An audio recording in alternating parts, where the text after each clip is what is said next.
কিছু রাত আছে যেগুলো মনে থাকে, বছরের পর বছর কেটে যায়, কিন্তু সেই রাতগুলো মাথার ভেতরে গেঁথে থাকে, অনেকটা কাঠের মধ্যে আটকে থাকা পেরেকের মতো। টানলে উঠবে না, ঠেললে আরও গভীরে যাবে। এই গল্পটা শুরু তেমনই একটা রাতে। আমি অজিত বন্দ্যোপাধ্যায়, ব্যোমকেশ বক্সীর বন্ধু, সহকারী এবং সবচেয়ে বেশি ওর গল্পের লেখক। ব্যোমকেশ নিজে লেখে না, বলে, তুমি লেখো হে অজিত, তুমি গল্প বেশ জমাতে পারো, রং চড়াতে পারো, ওসব আমার কম্য নয়। হ্যাঁ, আমি রং চড়াই। অন্ধকারের পর একটা একটা রঙের পরত খসিয়ে আলোটাকে সামনে নিয়ে আসি। কিন্তু এই গল্পে কোনো বাড়তি রঙের দরকার নেই, সত্যিটাই যথেষ্ট অন্ধকার। সেটা মাঘ মাসের শেষ দিকের কথা। কলকাতায় তখন শীত পড়তি, মানে দিনে খানিকটা সহ্য করা যায়, কিন্তু রাতে একদম কনকনে ঠান্ডা। সেই রাতে সবে হ্যারিসন রোডের ওপর দিয়ে কুয়াশা নামছিল ধীরে ধীরে। রাস্তার গ্যাসের আলোগুলো ঝাপসা হয়ে আসছে। জানলা দিয়ে বাইরের সেই আলো আঁধারির দিকে তাকিয়ে আমি বসেছিলাম টেবিলে। একটু আগে অবধি বিনা বিরতিতে আমার কলম চলছিল, তবে খুব একটা জোরালো সেটা নয়। আসলে মাসখানেক ধরে তখন আসন্ন হোলির জন্য পত্রিকার একটা বাঁধা ধরা গল্প লেখার চেষ্টা করছি। হয়ে উঠছে না। শব্দ তো আসছে, কিন্তু আমার যেন মনে হচ্ছে তাতে প্রাণ নেই। মাঝরাতে কলম ধরা আমার পুরনো অভ্যেস। দিনের ভিড়ে যা আসে না, রাতের নিস্তব্ধতায় কোথা থেকে যেন বেরিয়ে পড়ে। পাশের ঘরে ব্যোমকেশ জেগেছিল। এটা জানবার কারণ, ঘরের আলো এখনো নেভেনি। এরই মধ্যে বই উল্টানোর একটা মৃদু শব্দ মাঝে মাঝে ভেসে আসছিল। ব্যোমকেশের এই নিদ্রাহীন নিশির কারণটা অনুমান করে আমি হাসলাম। সত্যবতী তার দাদার কাছে গিয়েছে, ফিরবে অবশ্য কালকেই। তাছাড়াও ওর ঘুম কম সব সময়। আমার সাথে যখন মেসে থাকতো তখনও সেটা দেখেছি। তবে তার সাথে আর একটা বিষয় যে আছে তা বুঝি। গত 3 মাসে সে পড়ছে বেশি, কথা বলছে কম, কারণ হাতে তার কোনো কাজ নেই। রাষ্ট্রের নাম করে আজকাল তার কাছে ছোটখাটো কেস কিছু এলেও তাতে সে বিশেষ উৎসাহ পায় না। পুলিশের লোকেদের অল্প স্বল্প সূত্র ধরিয়ে দিয়ে ফেরত পাঠিয়ে দেয়। আসলে ওর মতে যে রহস্যে ওর মাথা খাটানোর জায়গা নেই, যে সত্য দিনের আলোর মতো পরিষ্কার, সেই রহস্য ভেদ করে কোনো আনন্দ নেই। তাই এই 3 মাস নাকি তার শান্তি, একদম প্রকৃত উদ্বেগহীন শান্তি। কিন্তু শান্তি ব্যোমকেশের সহ্য হয় না। ও মুখে বলে না, কিন্তু আমি ওকে চিনি। একটা অদৃশ্য অস্থিরতা থাকে ভেতরে। হঠাৎ দরজায় করাঘাত, এত জোরে যে চমকে উঠে আমার হাতের কলম পড়ে গেল মেঝেতে। উঠলাম, পাশের ঘর থেকে শুনলাম ব্যোমকেশও যেন উঠল, কিন্তু দরজায় আমিই আগে পৌঁছলাম। জিজ্ঞেস করলাম, কে? ওপারে একটা কণ্ঠস্বর, কাঁপছে, ভয় অথবা ক্লান্তিতে। অনেকটা দীর্ঘ দৌড়ের পর যেভাবে গলা বসে যায়, উত্তরটা এলো সেই রকম কণ্ঠস্বরে। ব্যোমকেশবাবু আছেন? হ্যাঁ, আপনি? আমি রাখাল সেন। শ্যামবাজারে দীনেশবাবু পাঠিয়েছেন, দীনেশ চক্রবর্তী। বললেন ব্যোমকেশবাবু আমাকে এই বিপদে সাহায্য করতে পারবেন। দীনেশবাবুর নাম শুনে তারপর দরজা খুললাম। আসলে ব্যোমকেশের কীর্তিকলাপে তার অজানা শত্রু যে কতটা বেড়েছে সেই সম্পর্কে আমার যথেষ্ট ধারণা আছে। ব্যোমকেশ ব্যাপারগুলোকে হেসে উড়িয়ে দিলেও সেই সিগারেটের কেসটার পর থেকে আমি আর সত্যবতী কেউই ব্যাপারটা ভালোভাবে নিতে পারিনি। ব্যোমকেশ যতই এগুলোকে ওর জীবনের অর্জন বলে গর্ব করুক না কেন, ওর জন্য, বিশেষত সত্যবতী আর খোকার জন্য আমার সবিশেষ চিন্তা হয়। এই মুহূর্তে দরজার সামনে দাঁড়ানো ছেলেটার বয়স 25-এর আশেপাশে। গায়ে একটা পাতলা শাল। এই ঠান্ডা রাতের জন্য একেবারেই অস্বাভাবিক বিষয়টা। মনে হয় ভীষণ তাড়াহুড়োর মধ্যে বাড়ি থেকে বেরিয়ে এসেছে মানুষটা।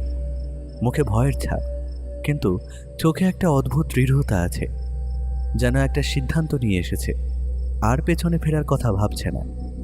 কিন্তু সবকিছুর আগে দুটো জিনিস চোখে আটকালো।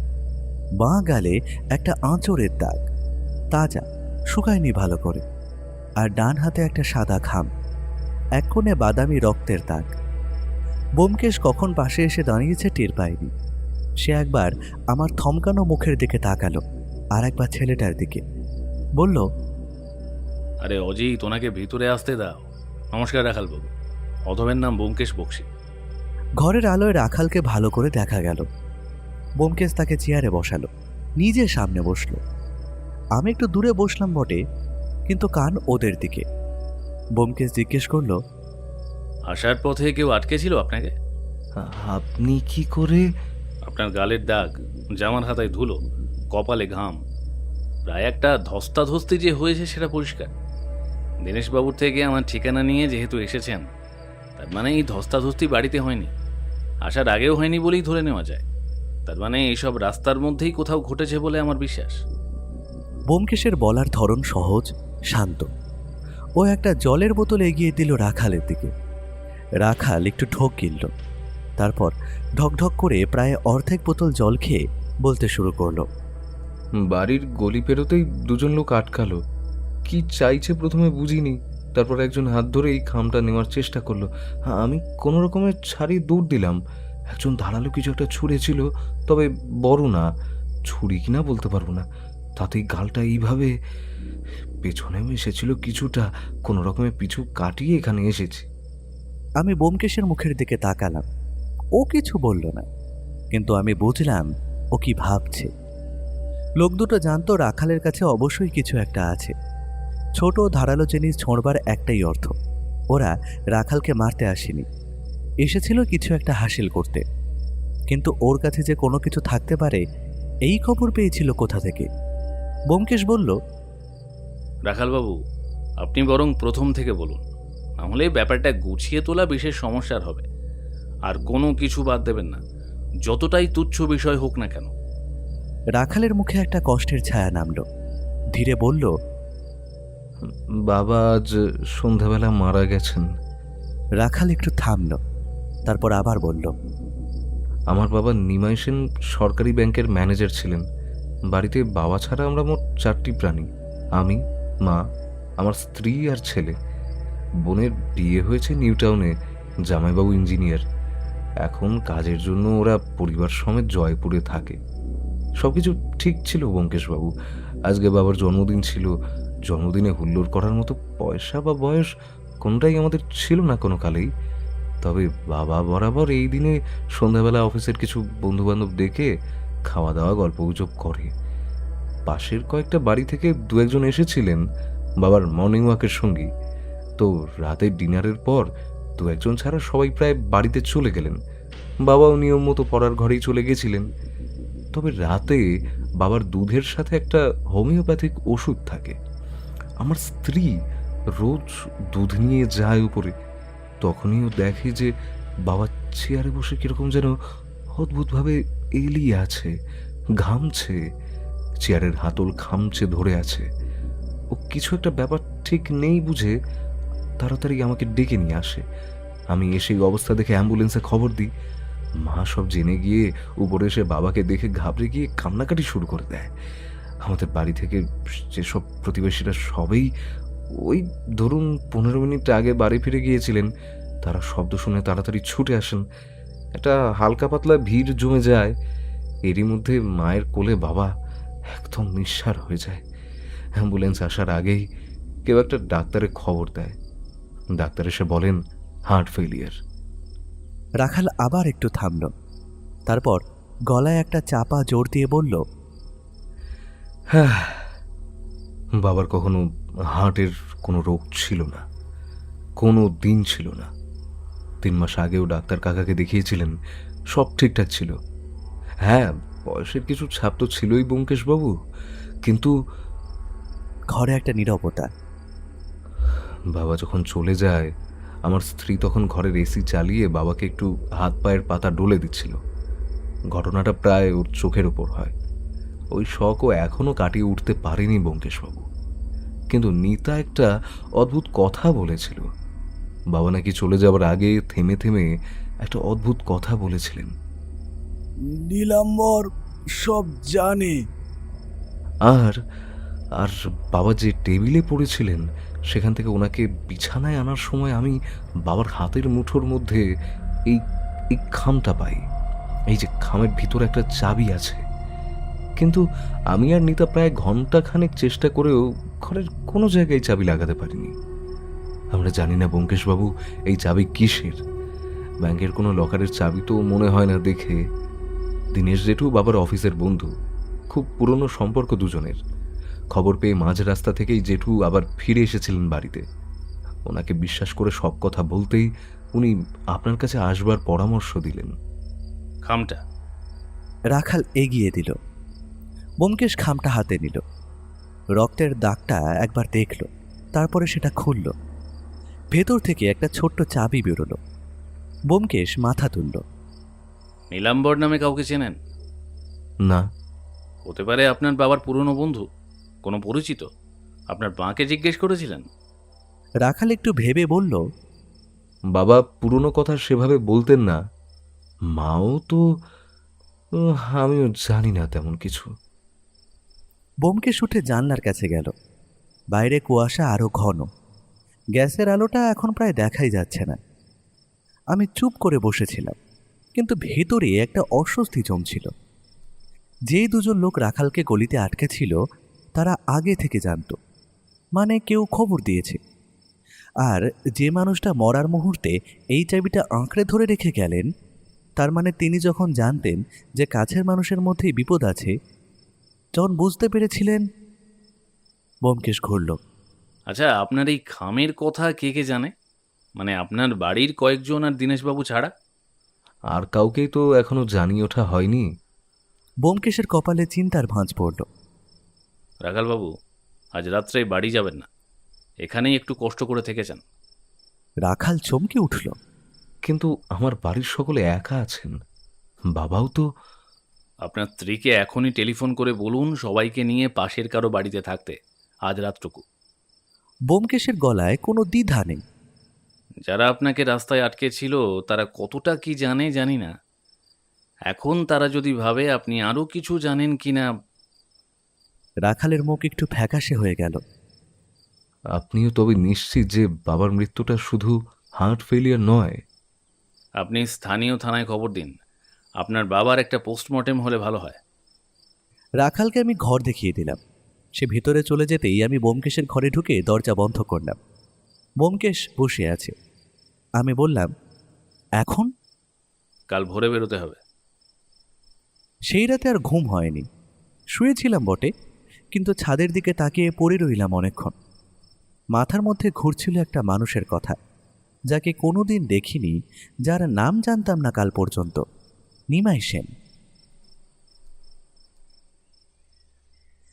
ভোরের আলো ফোটার আগেই পাশের ঘর থেকে ব্যোমকেশের নড়াচড়ার শব্দ পেলাম।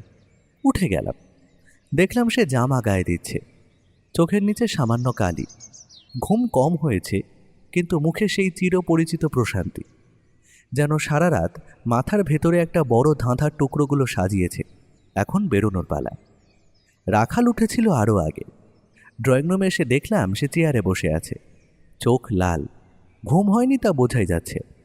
হাতে এক কাপ চা, ঠান্ডা হয়ে গেছে, খায়নি। রাখাল একটু হাসার চেষ্টা করল, কিন্তু পারল না। বাড়িতে ফোন করেছিলেন? হ্যাঁ, নিতা আমার ছেলে আর মাকে নিয়ে পাশের ফ্ল্যাটে গেছে রাতে, সকালে ফিরে গেছে। একটু থেমে বলল, বাবার শরীরটা তো বাড়িতেই আছে এখনো। দিদি আসছে সকালের ফ্লাইটে। সেটা সত্যি। এই পরিস্থিতিতে বাড়ি ছেড়ে থাকাটা কতটা কঠিন সেটা বলার অপেক্ষা রাখে না। ব্যোমকেশ বলল, আজকে পোস্টমর্টেমের কাগজটা থানায় জমা দেওয়া হবে, তার আগে আপনি বাড়ি যান। রাখাল উঠল, দরজার কাছে গিয়ে একটু থামল। ব্যোমকেশবাবু, আপনি কি সত্যিই মনে করেন বাবাকে কেউ? এখনই কিছু বলবো না, ব্যোমকেশের গলায় কোনো মিথ্যে আশ্বাস নেই। তবে আপনি সাবধানে থাকুন। রাখাল চলে গেল। ব্যোমকেশ কি মনে করে আমাকে রেখেই বের হলো। 1 ঘন্টার মধ্যে আবার ফিরেও এলো। চা খেতে খেতে দুজনে বসেছিলাম। ব্যোমকেশ বলল, নীলাম্বর নামটা পরিচিত লাগছে না? আমি চায়ের কাপ রাখলাম। আসলে রাত থেকেই মাথার কোথাও একটা খুঁচিয়ে যাচ্ছিল, যেন একটা পুরনো ছবি আছে স্মৃতিতে, ধুলো পড়েছে তার উপরে। তখনই হঠাৎ মনে পড়ল। বললাম, বাগবাজার, নীলাম্বর মেডিকেল স্টোর, বাগবাজারের বাজারের গলিতে। আমি যখন মেসে থাকতাম মাঝে মাঝে ওদিক দিয়ে যেতাম। পুরনো দোকান, সবুজ রঙের সাইনবোর্ড, রং উঠে গেছে, কিন্তু দোকানটা তখনও চলতো। ব্যোমকেশ একটু সোজা হয়ে বসলো। বাগবাজার আর শ্যামবাজার কিন্তু খুব কাছেই। অবশ্য এক নামের কত মানুষই তো আছে, ভুলও আছে। আচ্ছা, দোকানে নীলাম্বর নামের কাউকে দেখেছিলে কি? দোকানে একজন মাঝারি বয়সের মানুষ থাকতেন, গোলগাল চেহারা, চশমা পরতো। তখন নাম তো জানতাম না। ব্যোমকেশ উঠে দাঁড়ালো। আগে শ্যামবাজার, তারপর হয়তো বাগবাজার। শ্যামবাজারের গলিটা চিনতে অসুবিধে হলো না। রাখাল আসার আগেই ফোনে ঠিকানাটা বলে দিয়েছিলাম। গলিটা সরু, দুপাশে পুরনো বাড়ি, দেওয়ালে সময়ের ছাপ পড়ে স্তরে স্তরে রং উঠে গেছে জায়গায় জায়গায়। শ্যাওলা ধরেছে নিচের দিকে। নিমাই সেনের বাড়িটা দোতলা, সামনে একটু জায়গা আছে। উঠোন বলতে গেলে বড় বলা যাবে না, তবে একটা তুলসী মঞ্চ আছে মাঝখানে। তুলসী গাছটা খানিকটা অবশ্য শুকিয়ে গেছে। দরজায় পৌঁছতেই রাখালের মা বেরিয়ে এলেন। বয়স 50-এর কাছে, কিন্তু রাতের ধাক্কায় আরও বেশি লাগছে। চোখখানা ফোলা, শাড়ির আঁচল হাতে মোড়ানো, সেটা দিয়েই মুখ মুছছেন মাঝে মাঝে। ব্যোমকেশ নমস্কার করে বলল, আমি ব্যোমকেশ বক্সী, রাখালবাবু বলেছেন হয়তো। মহিলা মাথা নাড়লেন, কথা বললেন না, পথটা ছেড়ে দিলেন। আমরা ভেতরে ঢুকলাম। নিচের ঘরটায় দু একজন প্রতিবেশী বসে আছেন, বাতাসে ধূপের গন্ধ। একটা বিষণ্ণতা যেন দেওয়াল থেকে মেঝেতে নেমে এসেছে। রাখাল আমাদের দেখে উঠে এলো, সিঁড়ি দেখিয়ে দিল।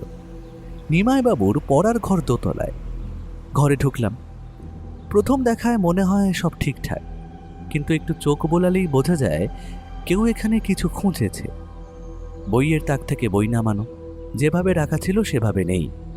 টেবিলের ড্রয়ার একটু খোলা, ঘড়িটা বেঁকে উল্টে আছে। টেবিলের কোণে রূপোর ফ্রেমে বাঁধানো।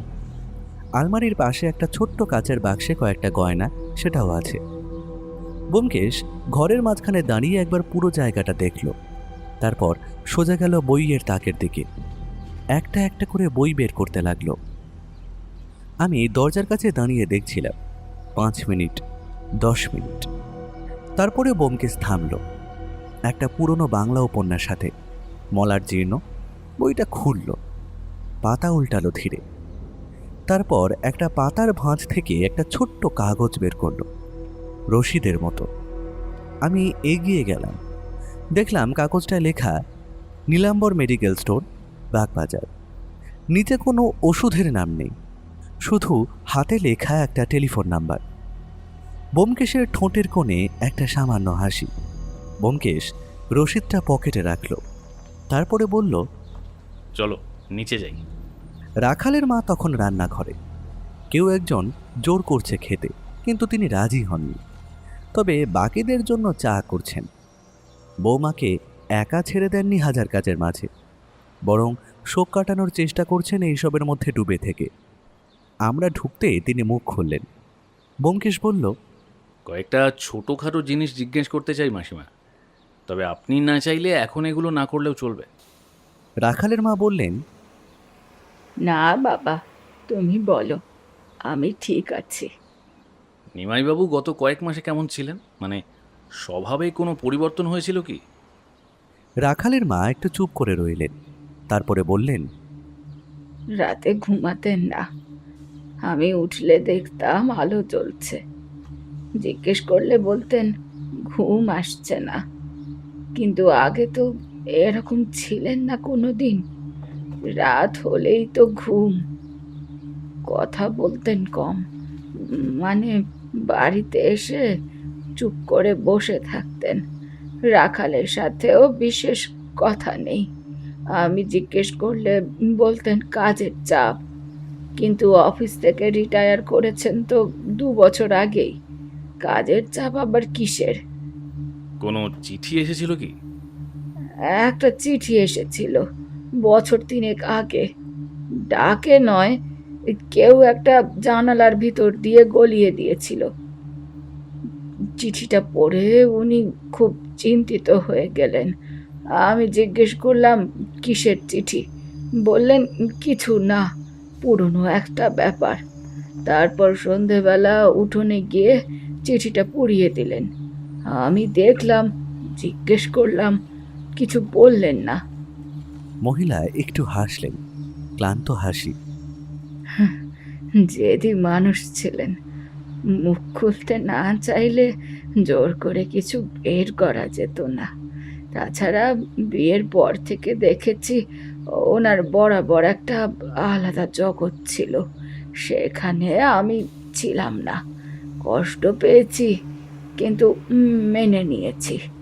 আর কিছু বলেননি পরে সেই চিঠি নিয়ে, বা অন্য কোনো কিছু? একটাই কথা বলেছিলেন পুরনো পাপের মূল্য দিতেই হয়, এ জন্মে না হলে পরের জন্মে। ঘরে একটা নিস্তব্ধতা নামল। আমি ব্যোমকেশের দিকে তাকালাম। ও তাকিয়ে আছে মহিলার দিকে, চোখে একটা গভীরতা যেটা আমি চিনি। মানে একটা টুকরো খাপে বসেছে। নিমাই সেন সারা জীবন একটা ভার বহন করেছেন। কি সেই ভার? আর নীলাম্বর, যে নামটা শেষ নিঃশ্বাসে বলে গেছেন, সে কি সেই পাপের পাপী নাকি অন্য কিছু? ব্যোমকেশ উঠল, তারপর মহিলাকে নমস্কার করল। আপনাকে আর কষ্ট দেব না, একটাই কথা, পোস্টমর্টেমের সম্মতি দিন, এটা দরকার। মহিলা একটু ইতস্তত করলেন, তারপর বললেন, রাখাল যা বলবে। বাইরে বেরিয়ে গলিতে পা দিতেই ব্যোমকেশ বলল, বাগবাজার। এখনই? এখনই। আমরা হাঁটতে শুরু করলাম। শ্যামবাজার থেকে বাগবাজার বেশি দূরে নয়। হাঁটতে হাঁটতে বললাম, পুরনো পাপ মানে কি বলে মনে হচ্ছে তোমার? ব্যোমকেশ কিছুক্ষণ চুপ করে হাঁটল, তারপরে বলল, জানি না এখনো, কিন্তু যে পাপের কথা মনে রাখতে হয় 3 দশক ধরে, সেটা ছোট কিছু নয়। আর রাতে যে ঘরে ঢুকেছিল? সে খুঁজছিল কিছু, মনে হয় পায়নি।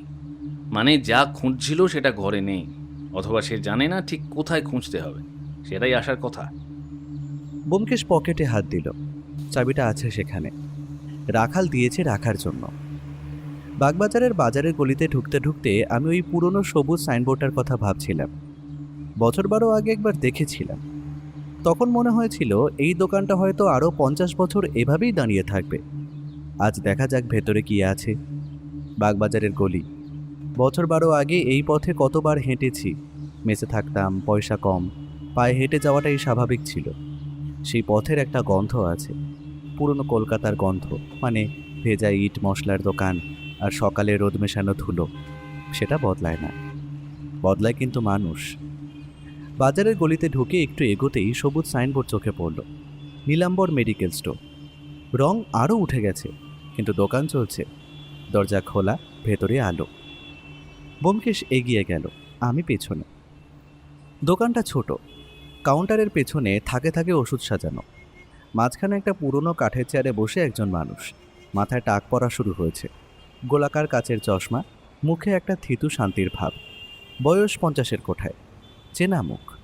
বছর 12 আগে যাকে দেখেছিলাম তিনি। বয়স বেড়েছে কিন্তু চেহারা একই। আমাদের ঢুকতে দেখে মাথা তুললেন তিনি। কিছু লাগবে? ব্যোমকেশ কাউন্টারের সামনে দাঁড়ালো। আপনি নীলাম্বরবাবু? লোকটির মুখের ভাব বদলালো না, কিন্তু চোখে চোখে একটা সূক্ষ্ম পরিবর্তন হলো। হ্যাঁ, কেন বলুন তো? কিছু কথা জানবার ছিল। নিমাই সেনকে চেনেন নিশ্চয়ই, আমরা তার ওখান থেকেই আসছি।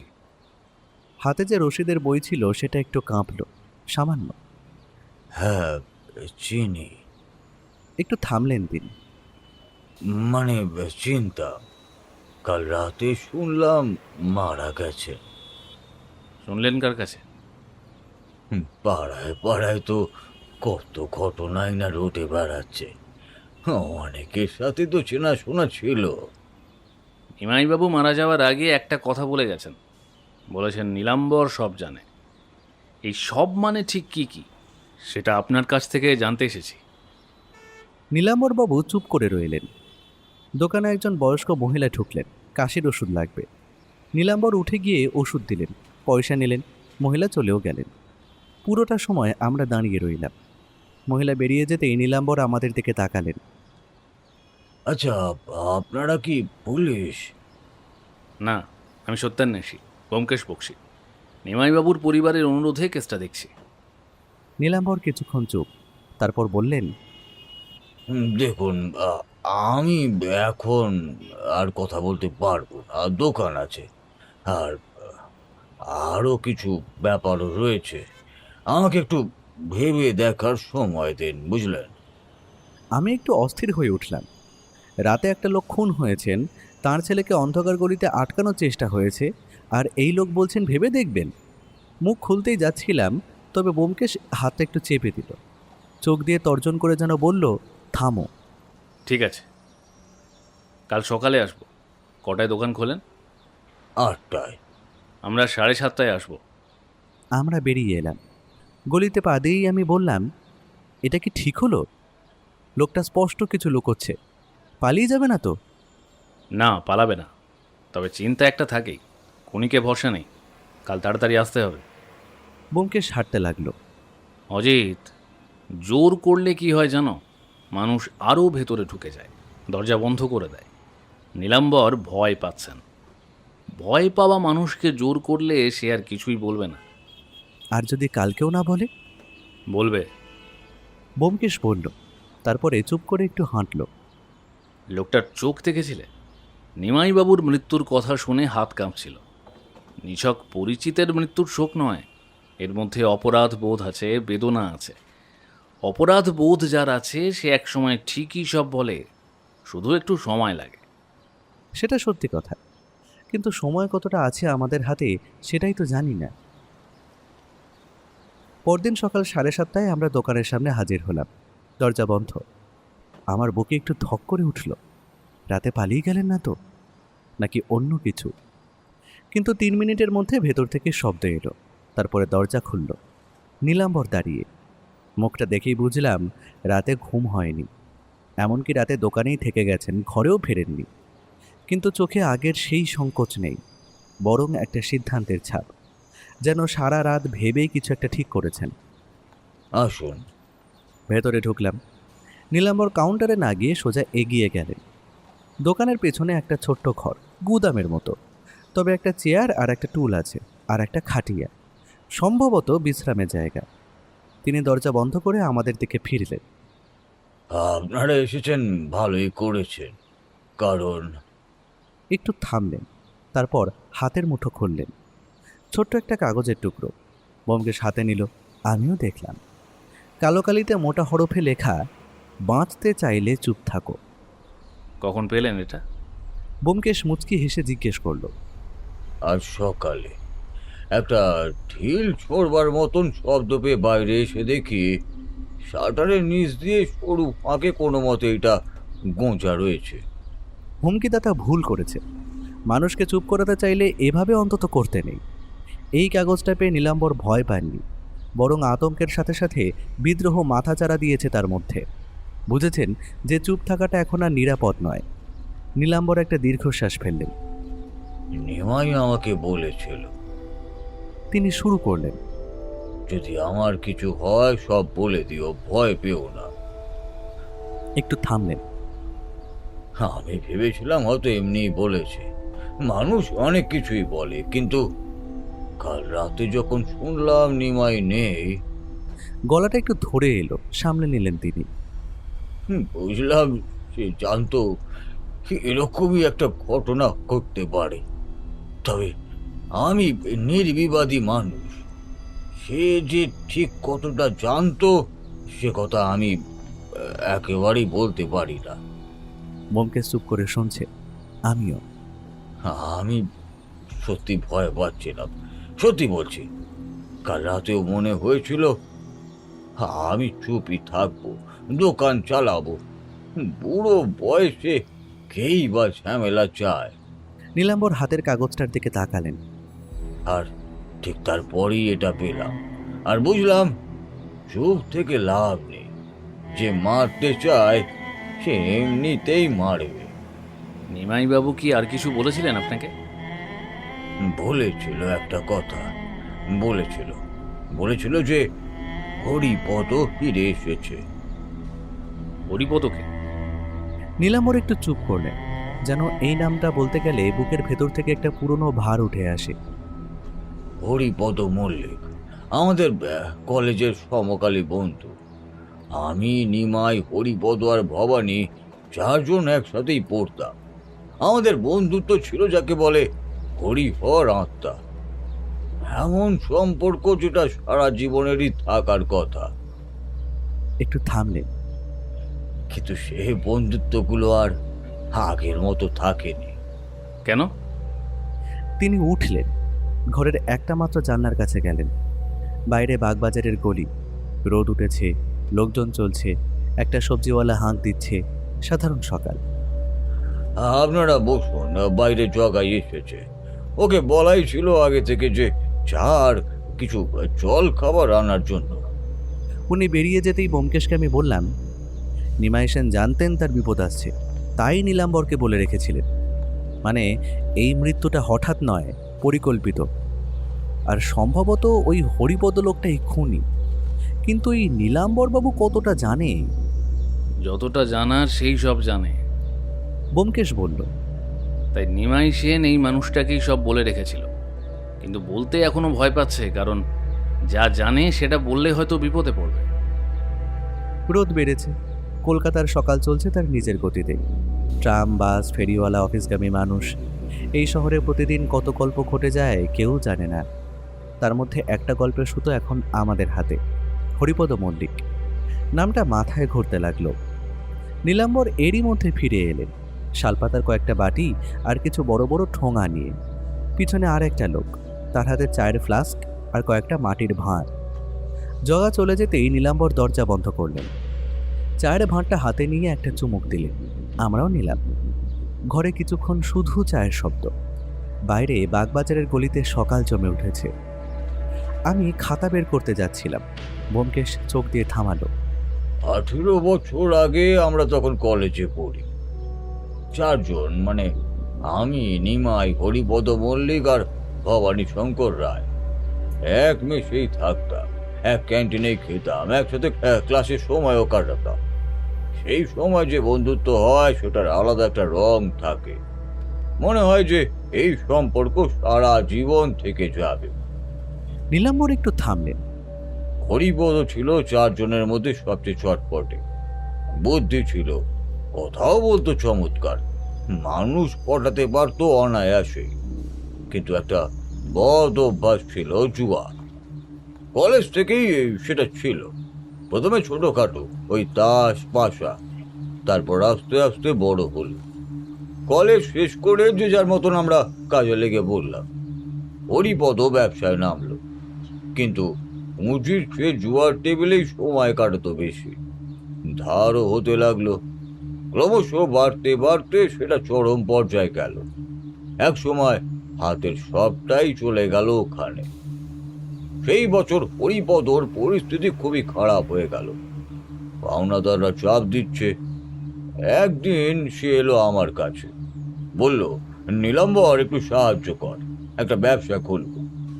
আমি বললাম, আমার কাছে কতই বা কি আছে, এই দোকান তখন আমি সবে শুরু করেছি, যা ছিল সেটাই দিলাম, কিন্তু সেটা ওর পক্ষে যথেষ্ট ছিল না। নীলাম্বর ঘুরলেন, মুখে একটা ভাব, যেটাকে ঠিক বলা যায় না, একটু লজ্জা, একটু যন্ত্রণা, একটু পুরনো রাগ, সব মিলিয়ে মিশিয়ে। তিনি এবার গলা নামিয়ে বললেন যেন দেওয়ালেরও কান আছে। হরিপদর এক দূর সম্পর্কের কাকা ছিলেন, মধুসূদন মল্লিক। বালিগঞ্জে একাই থাকতেন। বয়স হয়েছিল ওই 75 কি ওই 80 দোরগড়ায়। ছেলে পুলে ছিল না, স্ত্রীও মারা গেছেন আগেই।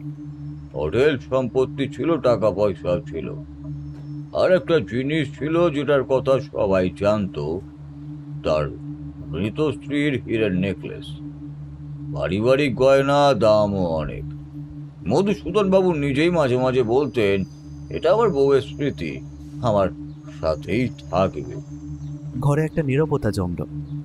আমি বুঝতে পারছিলাম গল্পটা কোথায় যাচ্ছে, কিন্তু বুঝেও বিশ্বাস করতে ইচ্ছে করছিল না। হরিপদ সেই বছর একটা কাজ শিখেছিল। নীলাম্বর ঘুরলেন, গলা আরো নামালেন। ইনজেকশন দেওয়া, মানে ওষুধের ইনজেকশন। একটা ফার্মাসির সাথে কাজ করতো কিছুদিন, সেখানেই সে এটা শিখেছিল। তখন মনে হয়েছিল কাজের কাজ শিখেছে, পরে বুঝলাম ও কেন এসব শিখেছিল। ব্যোমকেশ এতক্ষণ চুপ করে বসেছিল, এইবার একটু সামনে ঝুঁকল। একদিন রাতে হরিপদ গেল কাকার বাড়িতে। মধুসূদন তাকে চিনতেন, ভেতরেও ডাকলেন আর বসতেও বললেন। বলল যে কাকা অসুস্থ শুনে একটু দেখতে গেছে সে। রাতে খাওয়ার পর বেরিয়ে যাওয়ার ঠিক আগে ইনসুলিনের ইঞ্জেকশন দেবার সময় ও নিজে থেকে এগিয়ে এলো। মধুসূদন বাবু বৃদ্ধ মানুষ, সন্দেহ করেননি। তিনি তার হাতটাও বাড়িয়ে দিলেন। সেই ইঞ্জেকশনে কি ছিল হরিপদ পরে বলেছিল। ডিক্সেন, হার্টের ওষুধ, কিন্তু অনেক বেশি মাত্রায় দিলে উল্টো কাজ করে, হার্ট একেবারেই থেমে যায়, অনেকটা হার্ট ফেলিওরের মতো। পোস্টমর্টম না হলে ধরা পড়ার কোনো উপায় থাকে না। আমি চোখ বন্ধ করলে এখনো কোনো এক মুহূর্তের জন্য ছবিটা মাথায় ভাসে ব্যোমকেশ বাবু। একটা বৃদ্ধ মানুষ চেনা মুখ দেখে নিশ্চিন্তে হাত বাড়িয়ে দিয়েছেন। তারপর ধীরে ধীরে বুকে একটা চাপ। হয়তো বুঝতেও পারিনি যে কি হচ্ছে, হয়তো শুধু মনে হয়েছে ক্লান্ত লাগছে, একটু শুয়ে পড়লেই ভালো হবে। আর হরিপদ নিজের ঘরে শুয়ে অপেক্ষা করছিল সেই মানুষটার মৃত্যু সংবাদে। পরদিন সকালে পাড়ার লোক দেখলো বাড়িতে সারা শব্দ নেই। বুড়ো রোজ খবরের কাগজ নিতে বাইরে আসে, সেটাও করলো না। শেষে কাজের লোক এসে যখন ডেকে ডেকেও সাড়া পেল না, তখন লোক জড়ো হলো। দরজা কিন্তু ঠেলতেই দেখলো খুলে গেল। বোধহয় হরিপদ চলে যাওয়ার পর বৃদ্ধ আর শরীরে এতটুকুও জোর পাননি যে উঠে সেটা বন্ধ করবেন। হয়তো তখন তখন ছটপট করছিলেন একটু নিঃশ্বাসের জন্য। সবাই দেখলো ভেতরে মধুসূদন বাবু চেয়ারে হেলান দিয়ে বসে রয়েছেন। ভিড়ের মধ্যে কোনো ডাক্তার ছিলেন, হরিপদর চেনা লোক, মানে ওই ফার্মাসি থেকেই পরিচয় আর কি। সে ডেথ সার্টিফিকেটে সই করে দিল হার্ট অ্যাটাক।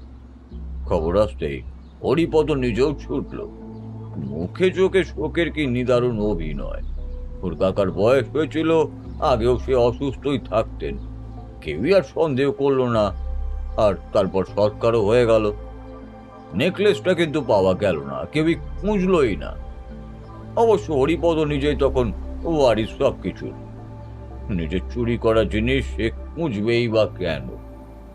সম্পত্তি হাতে পেতে হরিপদর সময় লেগেছিল ওই মাসখানেক, কিন্তু ওই নেকলেসের কল্যাণে তখন ওর অবস্থাও ফিরেছে। পাওনাদারদের হাত থেকেও রেহাই মিলেছে ওর। আপনারা এত সব জানলেন কিভাবে? আমরা এতদূর ভাবতে পারিনি ব্যোমকেশ বাবু। এমনি মজা ইয়ার্কির মধ্যে একদিন আড্ডায় হরিপদ নিজেই বলে ফেলেছিল সব কথা। এইটুকু শুনে আমার ভেতরে কেমন একটা করতে লাগলো। ঘটনার সপ্তাহখানেক পরে আমাদের 4 জনের আড্ডা বসেছিল। সব শুনে শেষে আমরা ওই বসে রইলাম। তা আপনি পুলিশকে বললেন না কেন? আমি জিজ্ঞেস করলাম। নীলাম্বর আমার দিকে তাকালেন। চোখে লজ্জা আছে, কিন্তু রাগ নেই, যেন এই প্রশ্নটার জন্যই তিনি অপেক্ষা করছিলেন। প্রমাণ কি ছিল আমাদের হাতে? হরিপদ বলেছে শুধু এইটুকুই, মধুসূদন বাবুর মৃত্যু হৃদরোগ বলে রেকর্ড হয়ে গেছে। পুলিশে গেলে হরিপদ অস্বীকার করতো, আমরা পড়তাম মিথ্যেবাদীর কাঠগোড়াতে। একটু থামলেন। কিন্তু সত্যি কথা বলতে গেলে প্রমাণের কথাটা অনেক অজুহাতি ছিল। আসল কারণ ছিল হরিপদ আমাদের 20 বছরের বন্ধু। সেই সময় নিজের হাতে বন্ধুকে ফাঁসি কাটে ছড়ানো একেবারেই যায় না। ঘরে দীর্ঘ নীরবতা।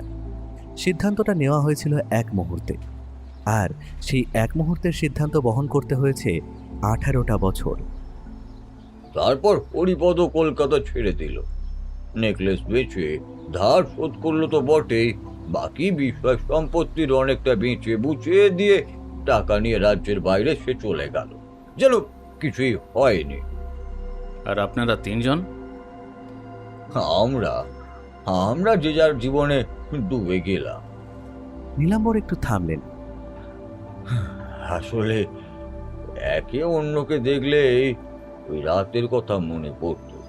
একটা চোরা অস্বস্তি হয়ে গলায় বিঁধত। সেই আস্তে আস্তে যোগাযোগ কমে গেল।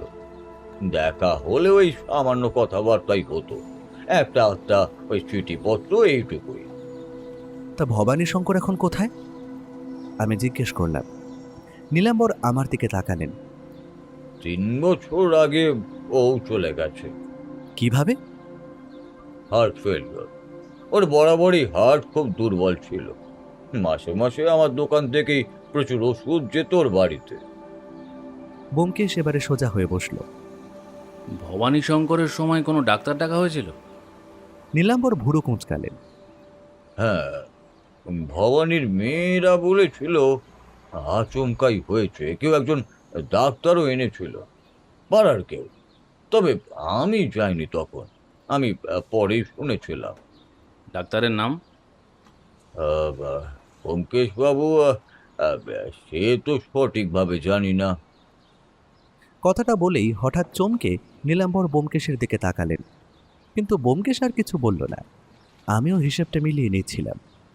মধুসূদন মল্লিক, মৃত্যু হৃদরোগ 18 বছর আগে। ভবানী শঙ্কর রায়, মৃত্যু হৃদরোগ 2 বছর আগে। নিমাই সেন, মৃত্যু হৃদরোগ পরশুরাতে। 3 জন, 3টে মৃত্যু, একটাই ছাঁচ। আর 3 জনই জানতেন 18 বছর আগে কি হয়েছিল।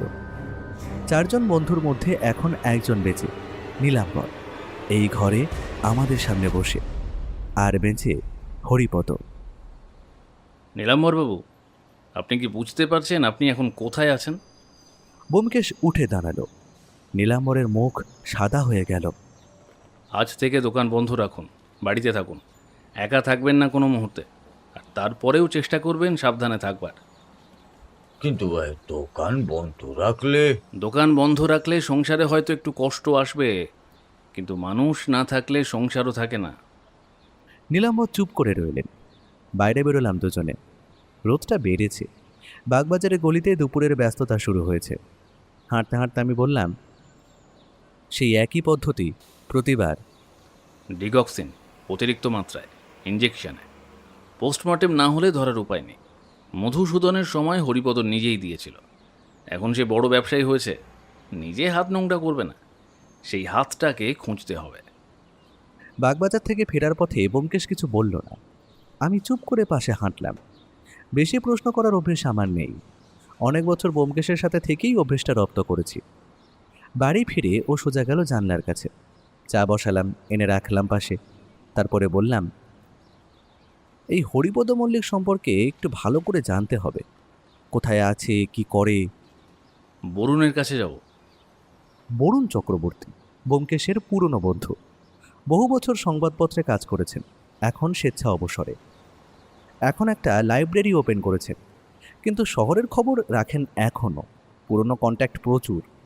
এই শহরে বরুণদার মতো মানুষ বিরল। শ্যামপুকুরে তার ছোট্ট ফ্ল্যাট, বইয়ে ঠাসা। দরজা খুলে আমাদের দেখে হাসলেন। ব্যোমকেশ, আয় আয়, অজিতও আছে দেখছি, আয় বস। চা এলো, বরুণদাও বসলেন। কি ব্যাপার, কাজের গন্ধ পাচ্ছি? হরিপদ মল্লিক চেনো? বরুণদা চায়ের কাপটা নামালেন, একটু থামলেন। নামে চিনি, কেন বলতো? ঘাঘু লোক। এখন কি করে, কোথায় থাকে? এক্সপোর্ট ইম্পোর্টের ব্যবসা, মানে কাগজে কলমে। আসলে ওর উপর মাদক পাচারের সন্দেহ আছে, তবে প্রমাণ নেই কারো কাছে। বছর 3 আগে ফিরেছে কলকাতায়। ফিরে থেকেই যত রাজ্যের ইল্লিগাল লোকের আড্ডা হয়েছে ওর অফিস। বালিগঞ্জে বড় বাড়ি আছে এখন। ড্রাইভার, কাজের লোক মিলিয়ে 5-6 জন কাজের লোক কি আছে। 2টো বডিগার্ড থাকে সবসময় আশেপাশে। আর একটা ছেলে আছে, সুজন দত্ত, নামে সেক্রেটারি, আসলে নির্ঘাত ওর ডান হাত। পুলিশ কি করছে? পুলিশের একটা অংশকে পকেটে পুরে রেখেছে। ওপরের দিকে কারো কারো সাথে সম্পর্ক আছে। এই শহরে হরিপদ মল্লিকের গায়ে হাত দেওয়া সহজ নয়, তবে তুই চাইলে পারবি। বড় বড় কাজ করছিস এখন, সরকার থেকে লোক আসছে, সব শুনেছি। ফেরার পথে আমি বললাম, টাকা থাকলে সব পাওয়া যায়। টাকা তো আছেই, তার উপর আছে ভয়। যাকে ভয় দেখানো যায় তাকে কেনা যায়। বাড়ি ফিরে ব্যোমকেশ বসল। একটু পরে বলল, অজিত, নিমাইবাবুর মৃত্যুর সময় ডাক্তার এসেছিলেন আচমকা। পরিচিত ডাক্তার নয়, এলেন, দেখলেন, বললেন হৃদরোগ। যিনি এলেন তিনি আগে থেকে জানতেন কি করতে হবে, কিন্তু তাকে ডাকলো কে? আমি তখনই রাখালকে ফোন করলাম। রাখাল ধরল। জিজ্ঞেস করলাম তার বাবার অসুস্থতার সময় ডাক্তার কে এনেছিল। একটু চুপ থেকে তারপরে বলল, পাশের বাড়ির কুন্তল ঘোষ। আমি অ্যাম্বুলেন্সে কল করেছিলাম। কুন্তলদা বলল তার চেনা ডাক্তার আছে, ডেকে দিচ্ছে। অ্যাম্বুলেন্সের আগেই প্রাইমারি ট্রিটমেন্ট হয়ে যাবে। তা আগে কখনো দেখেছেন ওই ডাক্তারকে? না। ফোনটা রাখলাম। বিকেলে ব্যোমকেশ বলল, চলো একবার ভবানী শঙ্করের বাড়ি থেকে ঘুরে আসি। এখন কেন? নীলাম্বর বলল হার্ট ফেল হয়ে মারা গেছে, কিন্তু মধুসূদন থেকে নিমাই সেন প্রতিটা মৃত্যু একই ছাঁচে। ভবানী শঙ্করেরটাও কি একই? বেলেঘাটায় ভবানী শঙ্করের বাড়ি। রাখালের কাছ থেকে ঠিকানা নিয়ে সেখানে গেলাম। দরজায় কড়া নাড়তে একজন মধ্যবয়সী মহিলা খুললেন। ভবানী শঙ্করের বড় মেয়ে মিতা। চোখে একটা স্থায়ী ক্লান্তির ছাপ। ব্যোমকেশ নিজের পরিচয় দিল। বলল নিমাই সেনের ব্যাপারে খোঁজ খবর করতে এসেছে। নিমাইবাবুর নাম শুনে মিতা আমাদের ভেতরে ডেকে নিলেন। বুঝলাম মহিলা নিমাই সেনকে চিনতেন। তার মানে ভবানীবাবু হয়তো নিমাই সেন বা নীলাম্বরের মতো পরিবারের কাছ থেকে বন্ধুদের গোপন রাখেননি। চা এলো। কথায় কথায় ব্যোমকেশ জিজ্ঞেস করল, আপনার বাবার হার্টের সমস্যা কবে থেকে ছিল? বছর 5 আগে থেকে। ডাক্তার দেখাতেন নিয়মিত, ওষুধও খেতেন। মারা যাওয়ার দিন কি হয়েছিল? মিতার মুখটা একটু শক্ত হলো। আচমকাই ঘটেছিল ঘটনাটা। বিকেলে ঠিকঠাকই ছিলেন, সন্ধে একটু এদিক ওদিক হাঁটতে বেরিয়েছিলেন। রমেশ জেঠেও সাথে ছিল। সেই হাঁটতে যাওয়া থেকেই বাবার শরীরটা নাকি ভালো ছিল না। পরে শুনেছিলাম রমেশ জেঠু বাবাকে কোনো ডাক্তারের কাছে নিয়ে গিয়ে প্রেশার চেক করিয়েছিলেন। উনি বোধহয় একটা ইঞ্জেকশনও দিয়েছিলেন। ব্যান্ডেড দেখেছিলাম বাবার হাতে। তবুও বাবা ফিরে কেমন একটা ধপ করে চেয়ারে বসে পড়েছিলেন। বললেন বুকে একটু ভাল লাগছে।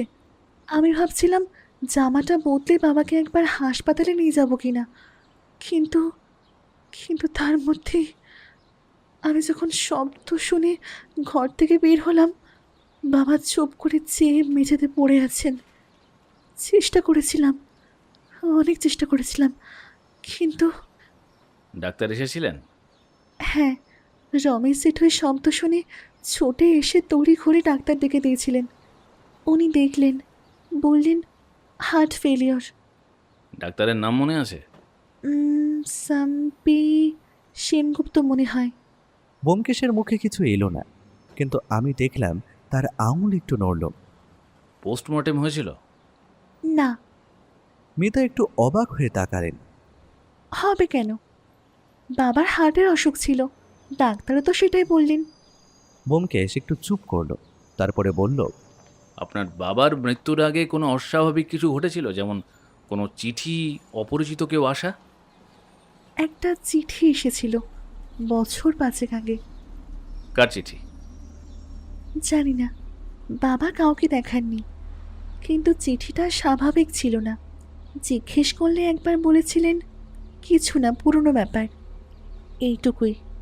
কিন্তু সেই চিঠি পাওয়ার পর থেকে বাবা কেমন হয়ে গেলেন। রাতে ঘুমোতেন না, কথাবার্তাও কমে গেল। তবে চিন্তার থেকেও বেশি অদ্ভুত হয়ে গিয়েছিল। শেষ বয়সে কিসের যেন ব্যবসায় নেমেছিল। পারিবারিক অনুষ্ঠানে দেদার টাকা দিতেন, আমাদের কথায় কথায় দামি দামি গিফট। এমনকি বাবার চলে যাওয়ার পরও ব্যাংক থেকে অনেকগুলো টাকা আর পলিসি পেয়েছি। শেষ বয়সে এত রোজগারের নেশা চেপেছিল, কি করে কেন জানি না। মাঝে মাঝে মনে হয় এই ব্যবসার চাবি হয়তো বাবাকে খেলো। না হলে সেই 15 বছর বয়স থেকে দেখেছি বাবার হার্টের অসুখ। সেই নিয়ে এতদিন দিব্যি ছিল, ভাবিনি এত তাড়াতাড়ি চলে যাবে। নিমাইবাবুর মা বলেছিলেন একই কথা। চিঠি এসেছিল, পুড়িয়ে দিয়েছিলেন। বলেছিলেন পুরনো পাপের মূল্য দিতেই হয়। এখন মিতাও বলছেন সেই চিঠি, তারপরে অস্থিরতা। বাবার মৃত্যুর পর নিমাইবাবু এসেছিলেন। সেদিনই প্রথম আমাদের বাড়িতে এলেন। বাবার শরীর তখনও বাড়িতেই। আমরা সবাই নিচে, আত্মীয় স্বজন, পাড়াপড়শি। নিমাই কাকু এসে আমাদের সান্ত্বনা দিলেন। কিন্তু বাবার সামনে বেশিক্ষণ থাকতে পারলেন না। পুরনো বন্ধু তো। তারপর বললেন একটু বসবেন বাবার ঘরে। আমি জিজ্ঞেস করলাম যাব কি না। বললেন একটু একা থাকতে চান। মিতা একটু থেমে বললেন, কিছুক্ষণ ছিলেন, প্রায় ৮ ঘন্টা। তারপর হঠাৎ কাউকে কিছু না বলেই বেরিয়ে গেলেন।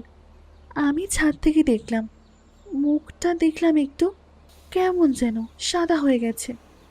আমার মনে হলো একটা ঠান্ডা বাতাস বয়ে গেল। পরে একটা চিঠি লিখেছিলেন মাকে, হঠাৎ চলে যাওয়ার জন্য ক্ষমা চেয়েছিলেন।